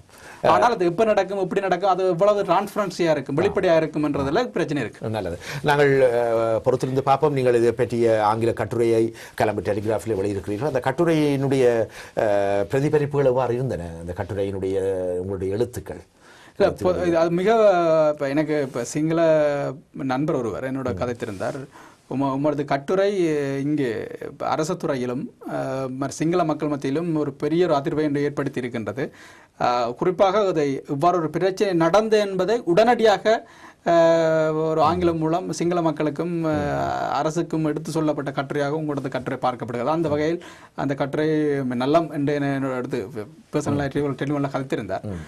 உண்மையில் அந்த அடிப்படையில் பார்க்கும் அதை தொடர்ந்து பிற நிறைய கட்டுரை வந்தது. பலர் அதை பற்றி எழுதியிருந்தார்கள், என்னையும் கோட் பண்ணியிருந்தார்கள், எழுதியிருந்தார்கள். அது அப்போ ஒரு ஒரு ஒரு ஒரு இனிஷியேட் பண்ண கட்டுரையான அதை பார்க்குறேன். மற்றது தங்கேஷ் அவர்களே, உங்களுடைய இந்த ஆய்வினுடைய நோக்கம் புங்குடுதீவை விவரணப்படுத்தி புங்குடுதீவினுடைய குறை நிறைகளை அறிந்து நாங்கள் இன்னும் அதை முன்னுதாரணமாக கொண்டு மற்ற நகரங்களையும் கிராமங்களையும் எங்களுடைய தாயக கிராமங்களையும் கட்டி எழுப்ப வேண்டும் என்ற நோக்கத்தின் அடிப்படையில், இருப்பினும் அந்த வித்யாவின் விஷயத்தை நாங்கள் தொட்டது காரணம் ஒரு பெரும் அதிர்வலை ஏற்படுத்தின காரணம் அந்த புங்குடுதீவு மண்ணையில் இடம்பெற்றது. குறிப்பாக நாங்கள் விடயத்துக்கு வருவோம். இவ்வாறான சம்பவம் ஒரு சுதந்திரத்தை அல்லது நாங்கள் நடமாடும் சுதந்திரத்தை அல்லது பெண்கள் நடமாடும் சுதந்திரத்தை அல்லது பெண்களுக்கான உரிமையை பறிப்பதாகவே அமைந்தது. இந்த சிறுமிகளும் அதுவும் பாடசாலை விட்டு வரும்பொழுதுதான் வித்யாக்கு இந்த சம்பவம் சென்ற போது. எனவே இப்பொழுது அவ்வாறான சூழ்நிலை எவ்வாறு புங்குடுதீவில் ஒரு சாதாரண ஒரு சாதாரணமாக பெண்கள் நடமாடுகின்ற சூழ்நிலை அல்ல பெண்களுக்கான பாதுகாப்பு உங்களோட ஆய்வில் எப்படி பார்க்குறீங்க? அதற்கு பிறகு அந்த வித்யா பிரச்சனை நடந்த பிறகு ஒரு வகையான விழிப்புணர்வு மக்கள் மத்தியில் இருக்கின்றது. அதே போல இவ்வாறான பிரச்சனையை இவ்வாறான சில குற்ற நடவடிக்கையில் ஈடுபட்டால் எமக்கு தண்டனை கிடைத்து விடும் என்ற ஒரு பயம் அவ்வாறான குற்ற நடவடிக்கைகளில் ஈடுபட முனைவர்களுக்கு கூட இருக்கின்றது. ஆன முறையில் ஒரு வகையில் ஓரளவு பாதுகாப்பு இருக்குது என்று சொல்லலாம். ஆனால் இப்போ இருக்கிற இங்கே பிரச்சனை என்னன்னு சொன்னால், புங்குடுதீவில் ஒரு பிரச்சனை நடந்து விட்டதுன்னு சொன்னால், ஒரு ஒரு ஒரு களவு எடுக்கப்பட்டதுன்னு சொன்னால், இல்லை ஒரு குற்ற நடவடிக்கை இடம்பெற்றதுன்னு சொன்னால் உடனடியாக சென்று சொல்லுவதற்கு போலீஸ் ஸ்டேஷன் அங்கே இல்லை. குறிகட்டுவானில் ஒரு போலீஸ் ஸ்டேஷன் இருக்கிறது. அங்கே எதுவித முறைப்பாடுகளும் எடுக்கப்படுவதில்லை. அந்த குறிகட்டுவானில் இருக்கிற போலீஸ் ஸ்டேஷன் என்னத்துக்காக இருக்கான்னு சொன்னால், நைனாதீவு மற்றும் நாகதீப போன்ற இந்த வணக்க ஸ்தலங்களுக்கு செல்லுகின்ற மக்களுக்கான சில பாதுகாப்பை கொடுப்பதற்காக அங்கு ஒரு போலீஸ் ஸ்டேஷன் இருக்கின்றது. அது புங்குடுதீவு மக்களின் பிரச்சனைகளை கையாளுவதற்கான போலீஸ் ஸ்டேஷன் அல்ல. அப்ப காவல்துறைக்கு சென்று இவர்கள் ஒரு தங்களது பிரச்சனைகளை சொல்ல வேண்டும் என்று சொன்னால் அவர்கள் எங்க போகணும் என்று சொன்னால் ஊர்காவத்துறைக்கு போகணும். ஊர்காவத்துறைக்கு இங்க இருந்து அங்க போறோம்னு சொன்னா கிட்டத்தட்ட 1.5 மணி நேரம் எடுக்கும். அவர்கள் உடனடியாக ஒரு இரவு நேரம் சொன்னா நான் நினைக்கிறேன் 6 மணிக்கு பிறகு அங்க பப்ளிக் டிரான்ஸ்போர்ட் இல்லை. அப்ப ஏதாவது இரவு பிரச்சனை நடக்கும்னு சொன்னா ஒரு ஆட்டோ பிடிச்சு அங்க ஓடுவோம். அப்ப அவர்கள் போய் சொன்னாலும் உடனடியாக நடவடிக்கை எடுக்கிறதுக்கு அங்க அவர்களுக்கு வெஹிக்கிள் இல்லைன்னு சொல்றாரு. எங்களுக்கு வாகன வசதி இல்லை, உடனடியாக பார்ப்பாரு. உண்மையில் கிட்டத்தட்ட இது நடந்து ஒரு ஒரு ஒரு 4-5 மாதத்துக்கு பிறகு, நாளைக்கு 4 மாதத்துக்கு பிறகு ஒரு ஒரு ஒரு ஒரு பெண்களை பற்றி குறிப்பாக கேட்டபடியாக இந்த விஷயத்தை நான் சொல்லுவேன். ஒரு பெண் கணவனை இழந்த ஒரு பெண், அவர்களுக்கு கால் கூட அவ இயலாது. நினைக்கிறேன் அந்த கடைசி நேர யுத்தத்தில் அவ ஒரு ஒரு ஒரு காலில் அவாக்கு இந்த ஷெல் பட்டு கால் இயலாது. 2 பெண் பிள்ளைக்கு தாய் இவ ஒரு கடை ஒன்று நடத்திக்கின்னு வராங்க. ஒரு சின்ன ஒரு கடை உண்டு, ஒரு ஒரு தகர கொட்டல் என்று சொல்லலாம். அந்த தகர கொட்டலில் ஒரு கடை, மரக்கறி வியாபாரம் செய்கிற கடை. அப்போ ஒருவர் குடித்து விட்டு அந்த அந்த கடையை அடித்து உடைத்திருக்கிறார். ரைட், குடும்ப சின்ன பிரச்சனை என்றும் சொல்றார்கள். சரி, குடும்ப பிரச்சனை அதில் பிரச்சனை நான் விடுவோம். ஆனால் அந்த கடையை அடித்து உடைத்திருக்கிறார். அவ போய் போலீஸ் ஸ்டேஷனுக்கு போய் அந்த முறைப்பாடு செய்திருக்கிறார். உடனே போலீஸ் ஸ்டேஷனுக்கு போய் அப்படிலாம் நான் போய் நேராக பார்த்தேன் இந்த கடை உடை. அப்புறம் அதை பற்றி நான் கட்டுரை எழுதினேன். அப்போ இவா விடிய போய் அன்று இரவே போய் போலீஸ் ஸ்டேஷன் சொல்லியிருக்கா. ஒரேல விரையான்னு சொல்லிவிட்டு திரும்ப நான் அடுத்த நாள் விடிய நான் கேட்குறேன், இப்படி போலீஸ் வந்ததா கேட்டதா. இப்போ நான் இன்வெஸ்டிகேஷன் செய்ய போயில, ஆனால் ஒரு அக்கறை ஒன்று இருக்குன்னு தானே. இப்போ கேட்பட அவன் சொன்னேன், இன்னும் விரையில நான் இப்போ திருப்ப நான் அங்கே ஊர்காவத்துறைக்கு போகிறேன்னு சொல்கிறேன். அப்போ அவள் வெயிட் பண்ணி நிற்கிறா, ஒரு பஸ்ஸுக்காண்டி வெயிட் பண்ணி நிற்கிறான்.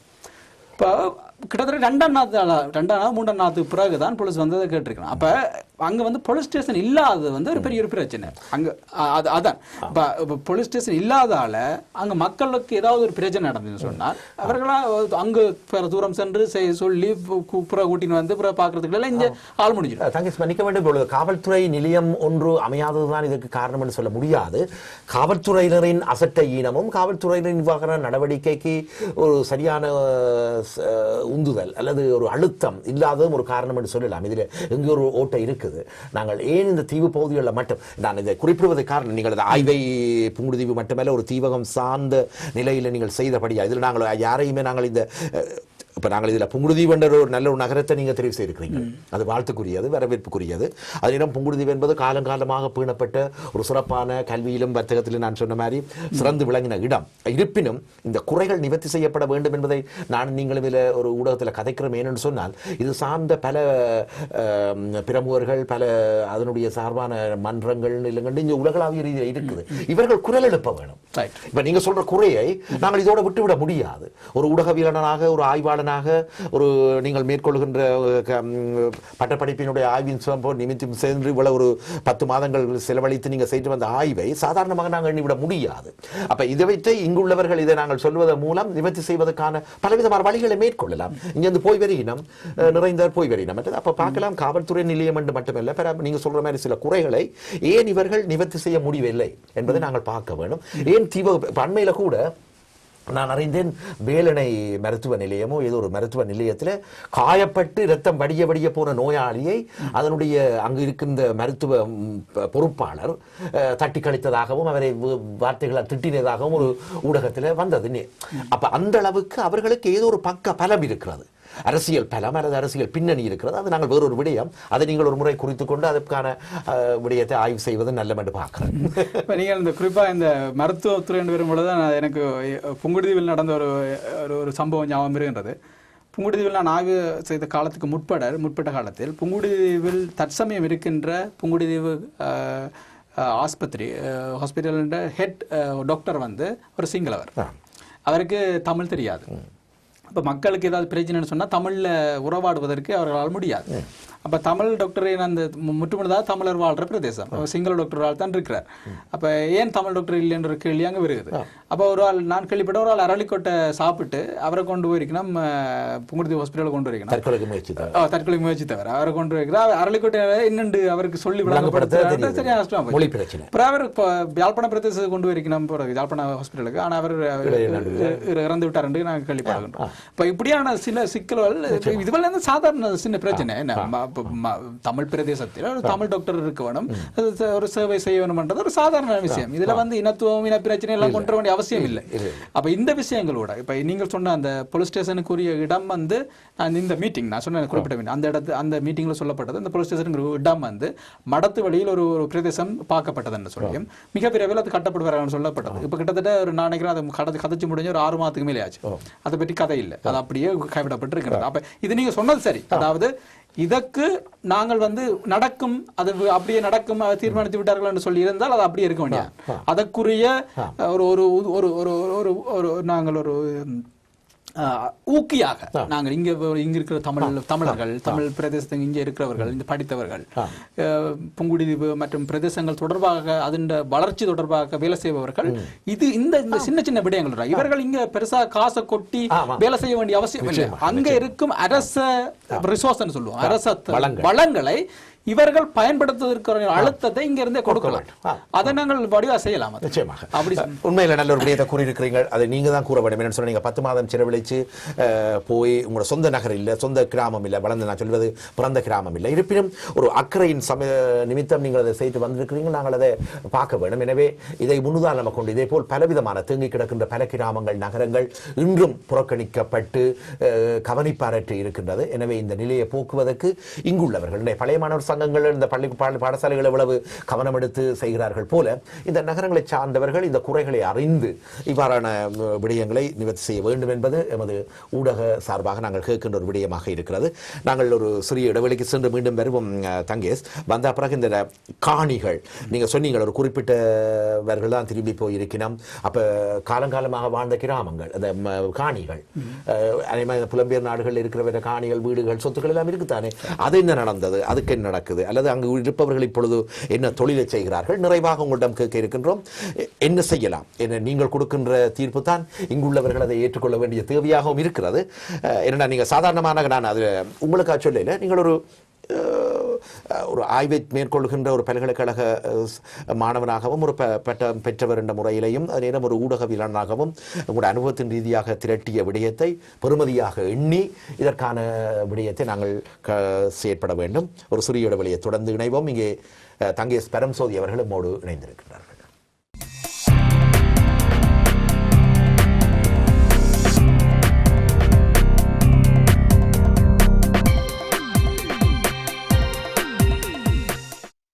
இன்றைய உறவுகளின் சங்கம் நிகழ்ச்சியினுடைய நிறைவான பாகத்தில் இணைந்திருக்கின்றோம். இங்கே நண்பர் தங்கேஷ் பரம்சோதி என்னோடு இணைந்திருக்கின்றார். ஒரு ஊடகவியலாளனாக மட்டுமல்ல, ஒரு பல்கலைக்கழகத்தினுடைய கலாநிதி பட்ட ஆய்வு மாணவனாக சமூக மானுடத்துறை மற்றும் பிராதர பல்கலைக்கழகத்திலும் ஏற்கனவே தன்னுடைய பங்கை செலுத்தினவர். அது மட்டுமல்ல, கொழும்பு பல்கலைக்கழகத்தில் ஒரு விரிவுரையாளர் கடமையாற்றி இப்பொழுது கிழக்கு லண்டன் பல்கலைக்கழகத்தில் தன்னுடைய பட்டத்தை 3வது வருடமாக தொடர்கிறார். குறிப்பாக அவர் புங்குடுதீவை சென்று பார்க்க வேண்டும் என்று பல கோணங்களில் சிந்தித்தார். அதனுடைய வடிவமாகவே இப்பொழுது அந்த பதில் கிடைத்திருக்கிறது. பலவிதமான ஆய்வுகளை பல கோணங்களில் மேற்கொண்டு ஒரு விவரண படத்தையும் தயாரித்திருக்கிறார். வெகு விரைவில் நாங்கள் அதை பார்க்கலாம். பின்பு அந்த விவரண படத்தில் என்னென்ன விஷயங்கள் உள்ளடக்கப்பட்டுள்ளன, மக்களின் கருத்துக்கள், மக்களினுடைய அபிலாஷைகள், இனி வரப்போகிற காலத்தில் அந்த ஒவ்வொரு தாயக பிரதேசங்களையும் எவ்வாறு கட்டியெழுப்ப வேண்டும் என்பதில் மக்கள் இருக்கின்ற கரிசனை அக்கறை. அந்த வகையில் தங்கேஷ் அவர்கள் இப்பொழுது இந்த புங்குடுதீவை பற்றி நாங்கள் பார்த்தோம். புங்குடுதீவில் இப்பொழுது எல்லா இடமுமே காணிகள், வெளிநாட்டவர்கள், வெளிநாட்டில் வசிக்கின்றவர்களுடைய சொத்துக்கள் இருக்கிறது. நீங்கள் சொன்னீங்கள் ஒரு குறிப்பிட்ட மக்கள் தான் அங்கே வாழ்கிறார்கள் எனும் பொழுது அங்கு வீடுகள், வாசல்கள் அல்லது காணிகள் எவ்வாறு காணப்படுகிறது? நல்ல கேள்வியுமையா. குறிப்பாக புங்குடுதீவில் இருப்பவர்கள், புங்குடுதீவில் நிலம் த்துக்கு சொந்தக்காரர்களாக இருப்பவர்கள் கிட்டத்தட்ட இப்போ ஒரு 20% தான் புங்குடுதீவில் இருக்கின்றார்கள். மிகுதி கிட்டத்தட்ட 75-80% புங்குடுதீவில் நில உரிமைகளை அல்லது நில உடைமைகளை வைத்திருக்கவில்லை. பெரும்பாலான புங்குடுதீவு பெரிய பெரிய கல்வீடுகளில் வாழ்பவர்கள், வசிப்பவர்கள், தற்பொழுது வசிப்பவர்கள் ஏற்கனவே புங்குடுதீவில் இருந்த நலிவடைந்த சமூகத்தைச் சேர்ந்தவர்கள் இப்பொழுது புங்குடுதீவை விட்டு வெளியேறி இருப்பவர்களது கல்வீடுகளில் வந்து வசிக்கின்றார்கள். அதுவும் பார்த்தீங்கன்னா கிட்டத்தட்ட ரோட்டுக்கரை பிரதேசங்களை அண்டிய பிரதேசங்களில் இந்த மக்கள் வாழ்கின்றார்கள். புங்குடுதீவின் பெரிய பகுதி, புங்குடுதீவின் ரோட்டுக்கரையை தவிர்த்த பெரிய பகுதி புங்குடுதீவின் உள்பிரதேசங்களில் இருக்கு. இப்போ புங்குடுதீவில் வல்லன், ஜலக்கேரதீவு, மற்றது அங்கால கண்ணகி அம்மன் கோயிலை அண்டிய அங்கே நீண்ட பெரிய பிரதேசம், இங்கால கலதப்பட்டின்னு சொல்லப்படுகின்ற இப்படி பிரதேசம், அங்கால கேரதீவு, இப்படி வந்து ஒரு பரந்த ஒரு சிறிய ஒரு தீவாக இருந்தாலும் இந்த பாவிக்கப்படாத கைவிடப்பட்ட நிலங்களும் வீடுகளும் கணக்கு இருக்குது. அப்போ கிட்டத்தட்ட 1990ஆம் ஆண்டுகள் தொடக்கம் இன்றைக்கு 2016ஆம் ஆண்டு கிட்டத்தட்ட 26 வருடங்கள் இவ்வாறு கைவிடப்பட்ட நிலங்களும் வீடுகளும் பட்டைகள் முளைத்து பார்க்கவே ஒரு பயங்கரத்தை ஏற்படுத்துகிற மாதிரியான சூழ்நிலையில் அங்கு நிலங்கள் இருக்கின்றன. அப்போ இங்கே இந்த நிலங்கள் வந்து ஏதோ ஒரு வகையில் பராமரிக்கப்பட வேண்டும் என்ற ஒரு ஆர்வம் தற்பொழுது அரசு சார்பான நிறுவனங்களிடம் வந்திருக்கின்றது. அதற்கான சர்க்குலேஷன் வந்து அரசு வந்து தற்பொழுது வெளியிட்டிருக்கிறோம். அதாவது புங்குடுதீவை விட்டு வெளியேறியவர்கள், புங்குடுதீவை விட்டு வெளியேறி கொள்கை பிரதேசங்கள் இருப்பவர்கள், வெளிநாடுகளுக்கு போனவர்களது காணிகள் எங்கு இருக்கின்றன என்பதற்கான ஒரு தரவு சேகரிப்பு தற்பொழுது நடந்து கொண்டிருக்கின்றது. அதுக்கான சர்க்குலேஷன் வந்து ஒவ்வொரு ஜிஎஸ்டையும் வந்திருக்கு. நான் போய் தனிப்பட்ட முறையில் 12 ஜிஎஸ்ஐயை நான் சந்தித்தேன். அவர்களோட பல மணித்தியாலங்கள் உரையாடினேன். அப்பொழுது அவர்கள் சொன்னார்கள், இப்பொழுது எங்களுக்கு அந்த சர்க்குலேஷன் வந்திருக்கு, அதை பற்றி ஒரு கணக்கெடுப்பு எடுக்க சொல்லி. என்னென்னு சொன்னால் தாங்கள் வந்து அந்த அந்த நிலங்களையும் அந்த இடங்களையும் அவ்வாறே அரசாங்கம் விடுவதற்கு அனுமதிக்காது. எவ்வாறு பார்த்தாலும் அரசாங்கம் என்று வரும்பொழுது தமது பிரதேசத்துக்கான பாதுகாப்பு, தமது பிரதேசத்துக்கான அபிவிருத்தி என்று சொல்லி பார்க்கும்பொழுது அவர்கள் ஏதோ ஒரு வகையில் கணக்கெடுப்பு எடுப்பார்கள். ஆனால் அவர்கள் இன்று நாளைக்கு போய் அந்த நிலங்களை தம்மகப்படுத்துவதற்கான வழி இருப்பதாக தெரியவில்லை. அப்படி படுத்த மேலாது என்ற உரிமையை உரித்தானவர்கள் இங்கே இருக்கும் பொழுது இவர்கள் ஒன்றும் சும்மா ஓடி வரலையே. அவர்களை ஓடி வந்ததற்கு காரணமே அங்கே இருக்க முடியாது, அங்கே பிரச்சனை என்ற அடிப்படையில் ஓடி வந்தார்கள்.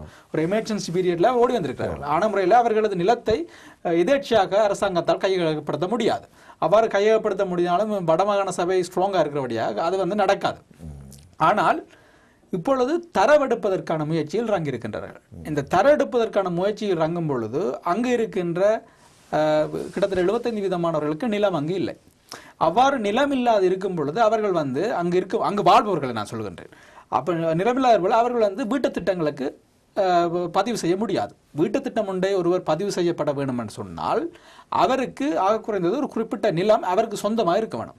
அப்படி சொந்தமாக இருந்தால் தான் இப்போ நாங்கள் சொல்லியிருந்தானே எத்தனையோ ஆயிரக்கணக்கில் வீட்டு திட்டங்கள் இந்தியாவில் இருந்து வருகிறது, வெளிநாட்டு அரசு சார்பு நிறுவனங்களால் வீட்டு திட்டங்கள் போகின்றது, இந்த யுத்தத்தால் பாதிக்கப்பட்ட மக்களுக்கு போகுதுன்னு சொல்லி. இவ்வாறு வீட்டு திட்டங்கள் வந்து புங்குடுதீவுக்கு வாரையில்லை. ஏன்னா புங்குடுதீவில் வாழ்றவர்கள் வந்து நிலமற்ற மக்கள் வந்து அதிகமாக வாழ்கின்றார்கள். அப்போ நிலமற்ற மக்கள் அதிகமாக வாழும்போது அவர்கள் வீட்டு திட்டத்துக்கு வந்து அப்ளை பண்ணுறது சரியான கஷ்டம். 1-2 பேர் தான் எடுத்திருக்கணும். நான் கேள்விப்பட்ட மாதிரி 1-2 அவர்களும் வந்து கஷ்டப்பட்டு சில நிலங்களை வேண்டி ஒரு குறிப்பிட்ட பிரதேசங்களை வேண்டி, ஆனால் கைவிடப்பட்ட நிலப்பிரதேசங்கள் எக்கச்சக்கம் இருக்கு. இப்போ இந்த கைவிடப்பட்ட நிலப்பிரதேசங்களை அரசாங்கம் வந்து கணக்கெடுப்புப்படுத்தி கையகப்படுத்தும் பொழுது அங்கே நிலம் இல்லாதவர்களுக்கு நிலம் பகிர்ந்தளிக்கப்படும். ஒன்று. 2வது, அங்க வந்து இவரைத்தான் அவர்கள் இருத்துவார்கள்னு சொல்றதுக்கு இல்லை. இப்ப வேறுபட்ட மக்களை கொண்டு வந்து இருத்தலாம், சிங்களவர்களை முஸ்லீம்களை கொண்டு வந்து கூட இருத்துறதுக்கான வாய்ப்புகள் இருக்கு. அரசகாணிகளோட ஒரு குறிப்பிட்ட அரசகாணிகளும் அங்க இருக்கின்றது, அங்க வந்து இருத்துறதுக்கான வாய்ப்பு இருக்கு. இன்னும் இது குறிப்பாக புங்குடுதீவு ஏன் அவ்வாறான வாய்ப்பு அதிகம் என்று நான் சொல்லுகின்றேன் சொன்னால், புங்குடுதீவை வந்து மக்கள் நைனாதீபன் நாகதீபன் சொல்லி பெரிய ஒரு ஸ்தலம், அவர்களது வணக்க ஸ்தலம், புத்த பௌத்த வணக்க ஸ்தலம் ஒன்று அங்கே இருக்கின்றது. அப்போ புங்குடுதீவில் வாழ்பவர்களுக்கு ஒரு சமய ரீதியான ஒரு வழிபாடுகளை மேற்கொள்வதற்கும் ஒரு பாதுகாப்புக்கும் தங்களுக்கு ஒரு பொருத்தமான இடமாக அவர் பார்க்குறாங்க. நான் உண்மையாக இந்த ஆவணப்படம் செய்து கொண்டிருக்கும் பொழுது சிங்களாக்களோட கூட கதைத்திருந்தேன். சிங்களாக்கள் அந்த டூரிஸ்டாக வருவீங்க. அப்போ நான் வரும்பொழுது ஓரளவு எனக்கு சிங்களம் தெரியும். அப்போ சிங்களா கதைத்த பொழுது அப்போ ஒரு பொன்மணி, சிங்கள பொன்மணி என்ன கேட்டார், மெத்தனை நில விற்கணும்னு தீனும், அதை நிலம் இங்கே விற்க இருக்கான்னு சொல்லி கேட்டேன்.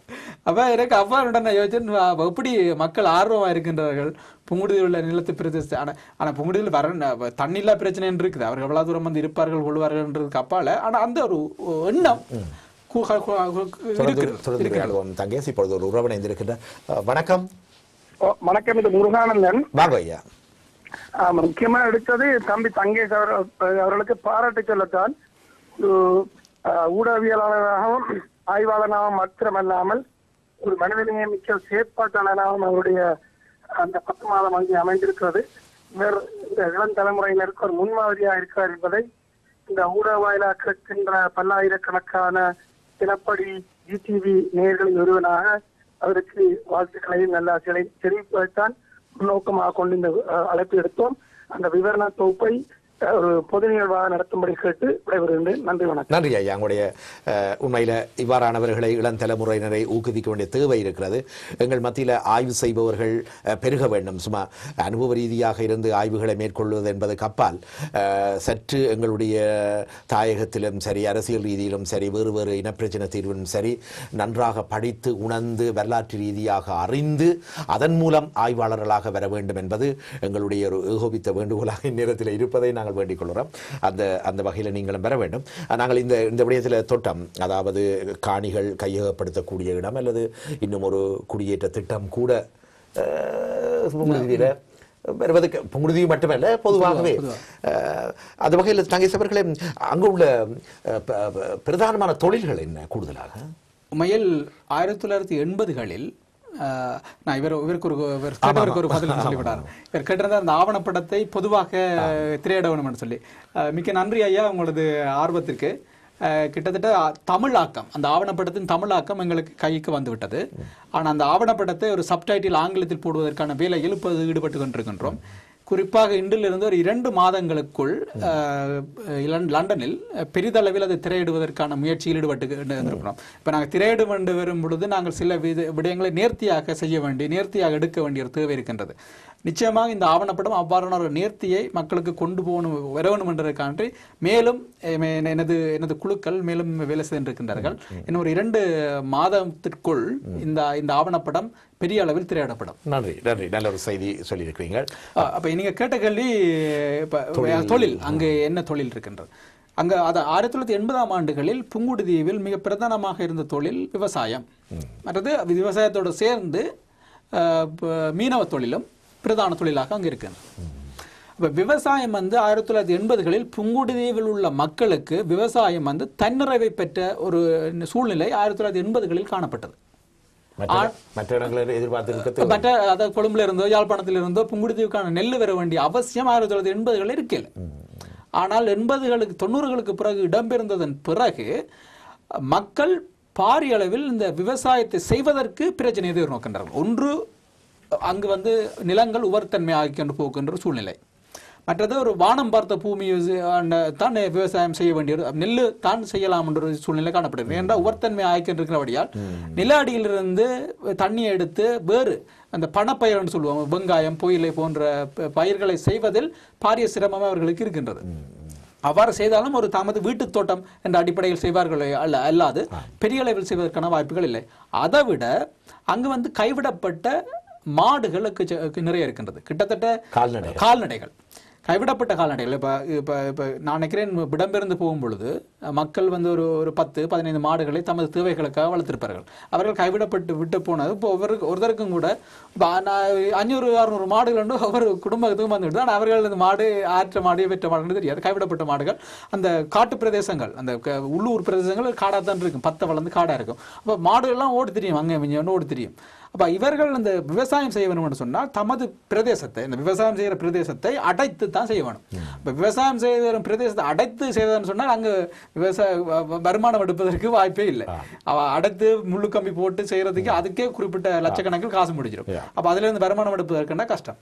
ஆன முறையில் இந்த அவர்கள் மிக பிரதானமாக கேட்கிற விஷயம்தான் இந்த கால்நடைகளை கட்டுப்படுத்தி அதற்கான ஒரு அதை வந்து பண்ணையாக்கி அதற்குரிய வருமானத்தை தேடுவதற்கு இந்த புலம்பெயர்ந்த மக்கள் தங்களுக்கு உதவி செய்தால் தாங்கள் அங்கே இருக்கும் கால்நடைகளிலிருந்தே வருமானத்தை பெற்றுக்கொள்ளலாம். அதே நேரத்தில் விவசாயத்தையும் தாங்கள் செய்து கொள்ளலாம். எதிர்பார்க்கிறோம், கட்டாயம் எதிர்பார்க்கிறோம்.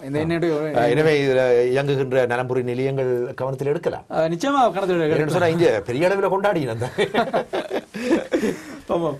அப்போ ஒரு பிரச்சனை இருக்குது. அப்போ இப்போ வந்து இந்த விவசாயம் வந்து இப்படி பல பிரச்சனைகளால், நிலம் உவர்த்தன்மையாகிறது, கைவிடப்பட்ட கால்நடைகள், போதிய தண்ணீர் இல்லை, இவ்வாறு பல காரணத்தினால், மற்றது குளங்கள் வந்து துப்புரவு செய்யப்படுவதில்லை.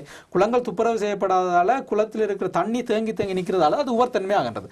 குளங்கள் துப்புரவு செய்து அது துப்புரவாக்கும் பொழுது அந்த இருக்கும் தண்ணீர்கள் நிலத்து அடியின் கீழ் போகும் பொழுது அதே அண்டியுள்ள பிரதேசம் வந்து நல்ல தண்ணீராக மாறுவதற்கு வாய்ப்பு இருக்கு. ஆனால் இப்போ நிலம் துப்புரவு செய்யப்படுவதில்லை. இதனால அப்போ தன்மை ஆகிற வேகம் அதிகரித்து பல்மடங்காக அதிகரிக்கின்றது.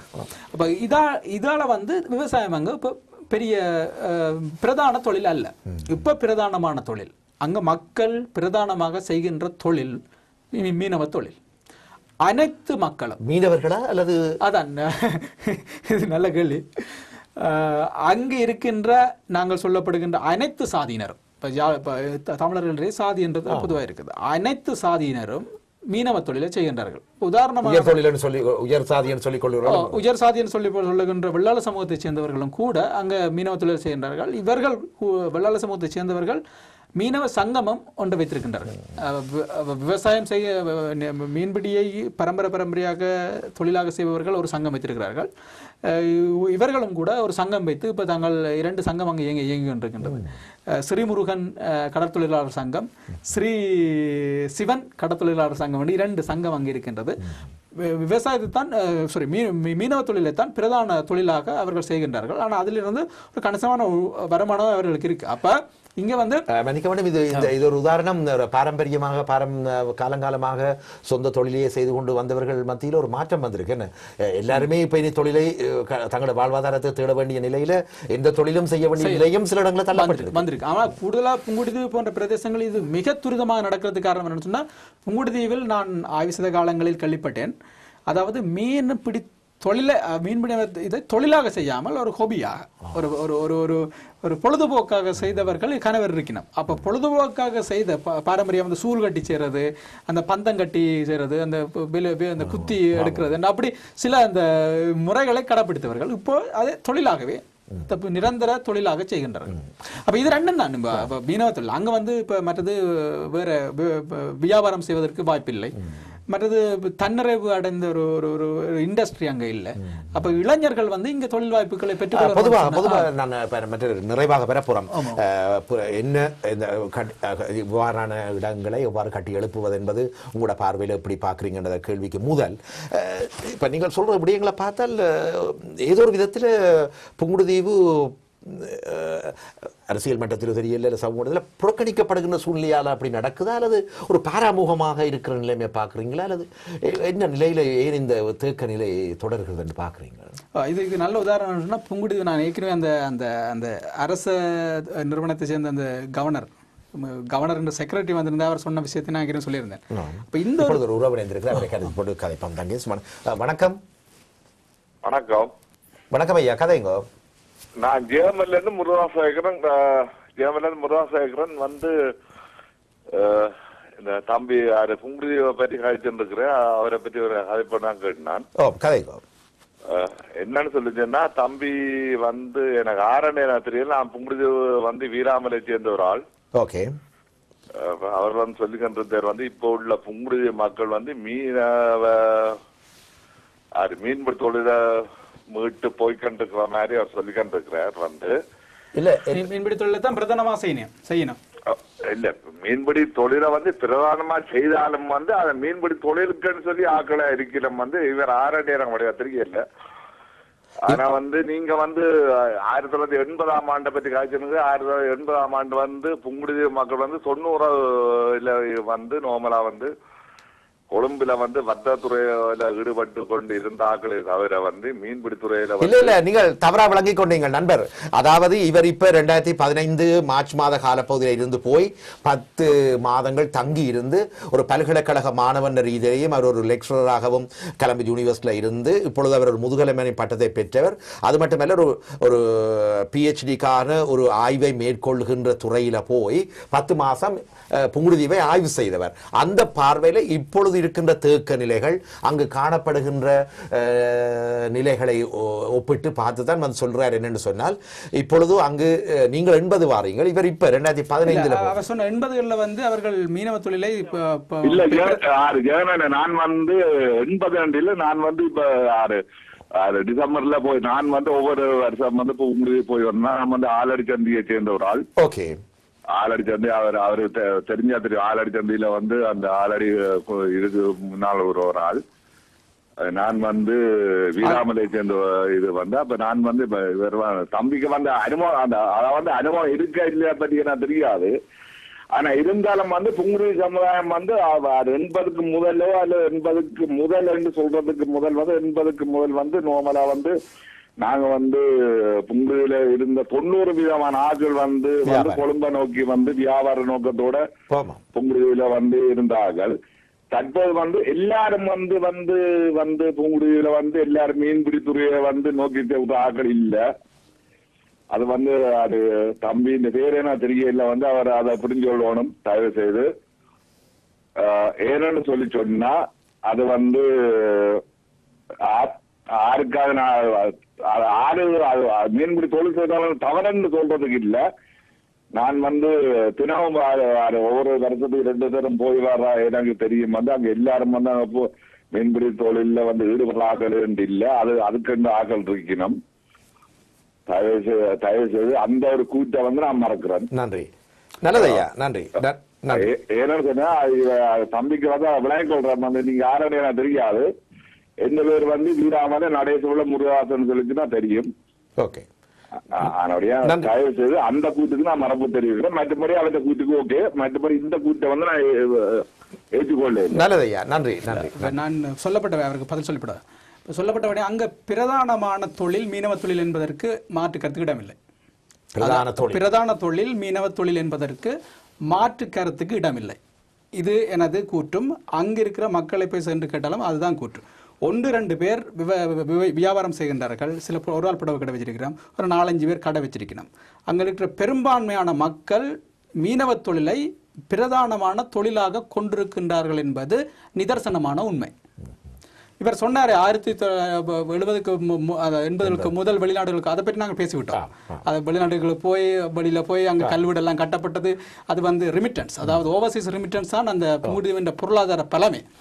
அதுதான் இப்பவும் கூட. அதை நாங்கள் பொதுவாக கதைத்து விட்டோம். ஆனால் அவர் சொல்ற அவற்றை ஆதங்கம் எனக்கு விளங்குது.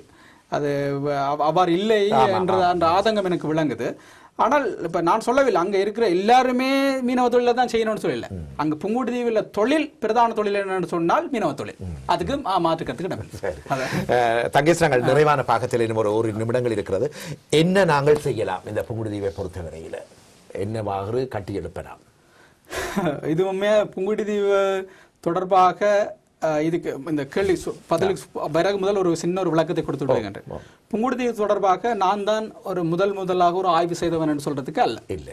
புங்குடுதீவு தொடர்பாக பலர் சிந்தித்துக் கொண்டிருக்கின்றார்கள். புங்குடுதீவு தொடர்பான பல அறிவார்ந்த பல நபர்கள் வெளிநாட்டு பிரதேசங்களில் இருக்கின்றார்கள். புங்குடுதீவிலேயே வாழ்ந்து கொண்டிருக்கின்றார்கள்.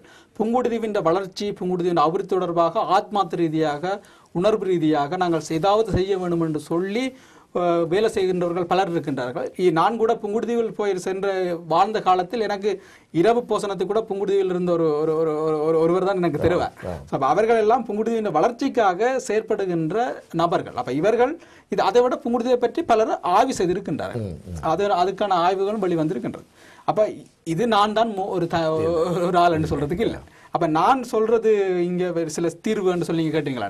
தீர்வு சொல்லணும்னா எந்த அறிவு கட்டினபடியும் என்னுடைய அனுபவத்துக்கு கட்டினபடியுமான அல்லது நான் எடுத்த தரவு என்று அடிப்படையாக வைத்து சொல்லப்படுகின்ற தீர்வாக இருக்குமே ஒழிய அது புங்குடுதீவின் ஒட்டுமொத்த வளர்ச்சிக்குமான அல்லது புங்குடுதீவின் ஒட்டுமொத்த மக்களின் அபிலாசைகளை நிறைவு செய்வதற்குமான தீர்வு அல்ல என்பதை நான் மிக முக்கியமாக சொல்ல வேணும். ஏனென்றால் நான் புங்குடுதீவு என்ற ஓனர்ஷிப்பை நான் அதை எடுக்கலாம். விளங்குதா? அந்த ஒரு சிக்கல் இருக்கு. ஆனால் புங்குடுதீவின் வளர்ச்சிக்காக நாங்கள் என்ன செய்ய வேண்டும் என்று சொன்னால் மிக பிரதானமானது புங்குடுதீவில் இருக்கின்ற நிலங்கள், கைவிடப்பட்ட வீடுகள், இந்த காணிகளை ஏதோ ஒரு வகையில திருத்த வேணும். அது ஏதோ ஒரு வகையில மக்கள் ஏன்னா நீங்கள் காடா பிரதேசம் போக விட்டால் அது பல பிரச்சனைகள் உருவாக்கும். வித்யாவின் பிரச்சனை கூட ஒரு வகையில் சிலர் பார்க்கின்றார்கள். இந்த கைவிடப்பட்ட வீடுகளும் காட்டு பிரதேசங்கள் விழுந்துவிடைத்தான் இப்படி வித்யான்ற பிரச்சனை நடக்க நாங்கள் அதை கண்டுகொள்ள முடியாம போச்சு, சூழ்நிலை உருவாக்கும். ஆன முறையில் இந்த கைவிடப்பட்ட நீடுகள் விளத்தை புலம்பெயர்ந்த இவர் கதைத்தவர் எல்லாருமே இவர் போய் பார்த்திருப்பினார். அப்ப இந்த மக்கள் எல்லாரும் தங்களது வீடுகளையும் பிரதேசங்களையும் ஏதோ ஒரு வகையில அவர்கள் துப்புரவு செய்து அதை கையகப்படுத்தி அதற்கான வளர்ச்சி திட்டத்தில் சில ஈடுபட வேணும். அவ்வாறு ஈடுபட விட்டால் வேறு பல பிரச்சனைகளை நாங்கள் எதிர்நோக்க வேண்டி வரும். ஏன்னா 20-25 வருடங்களில் நாங்கள் அந்த பிரச்சனை எதிர்நோக்க போறோம்.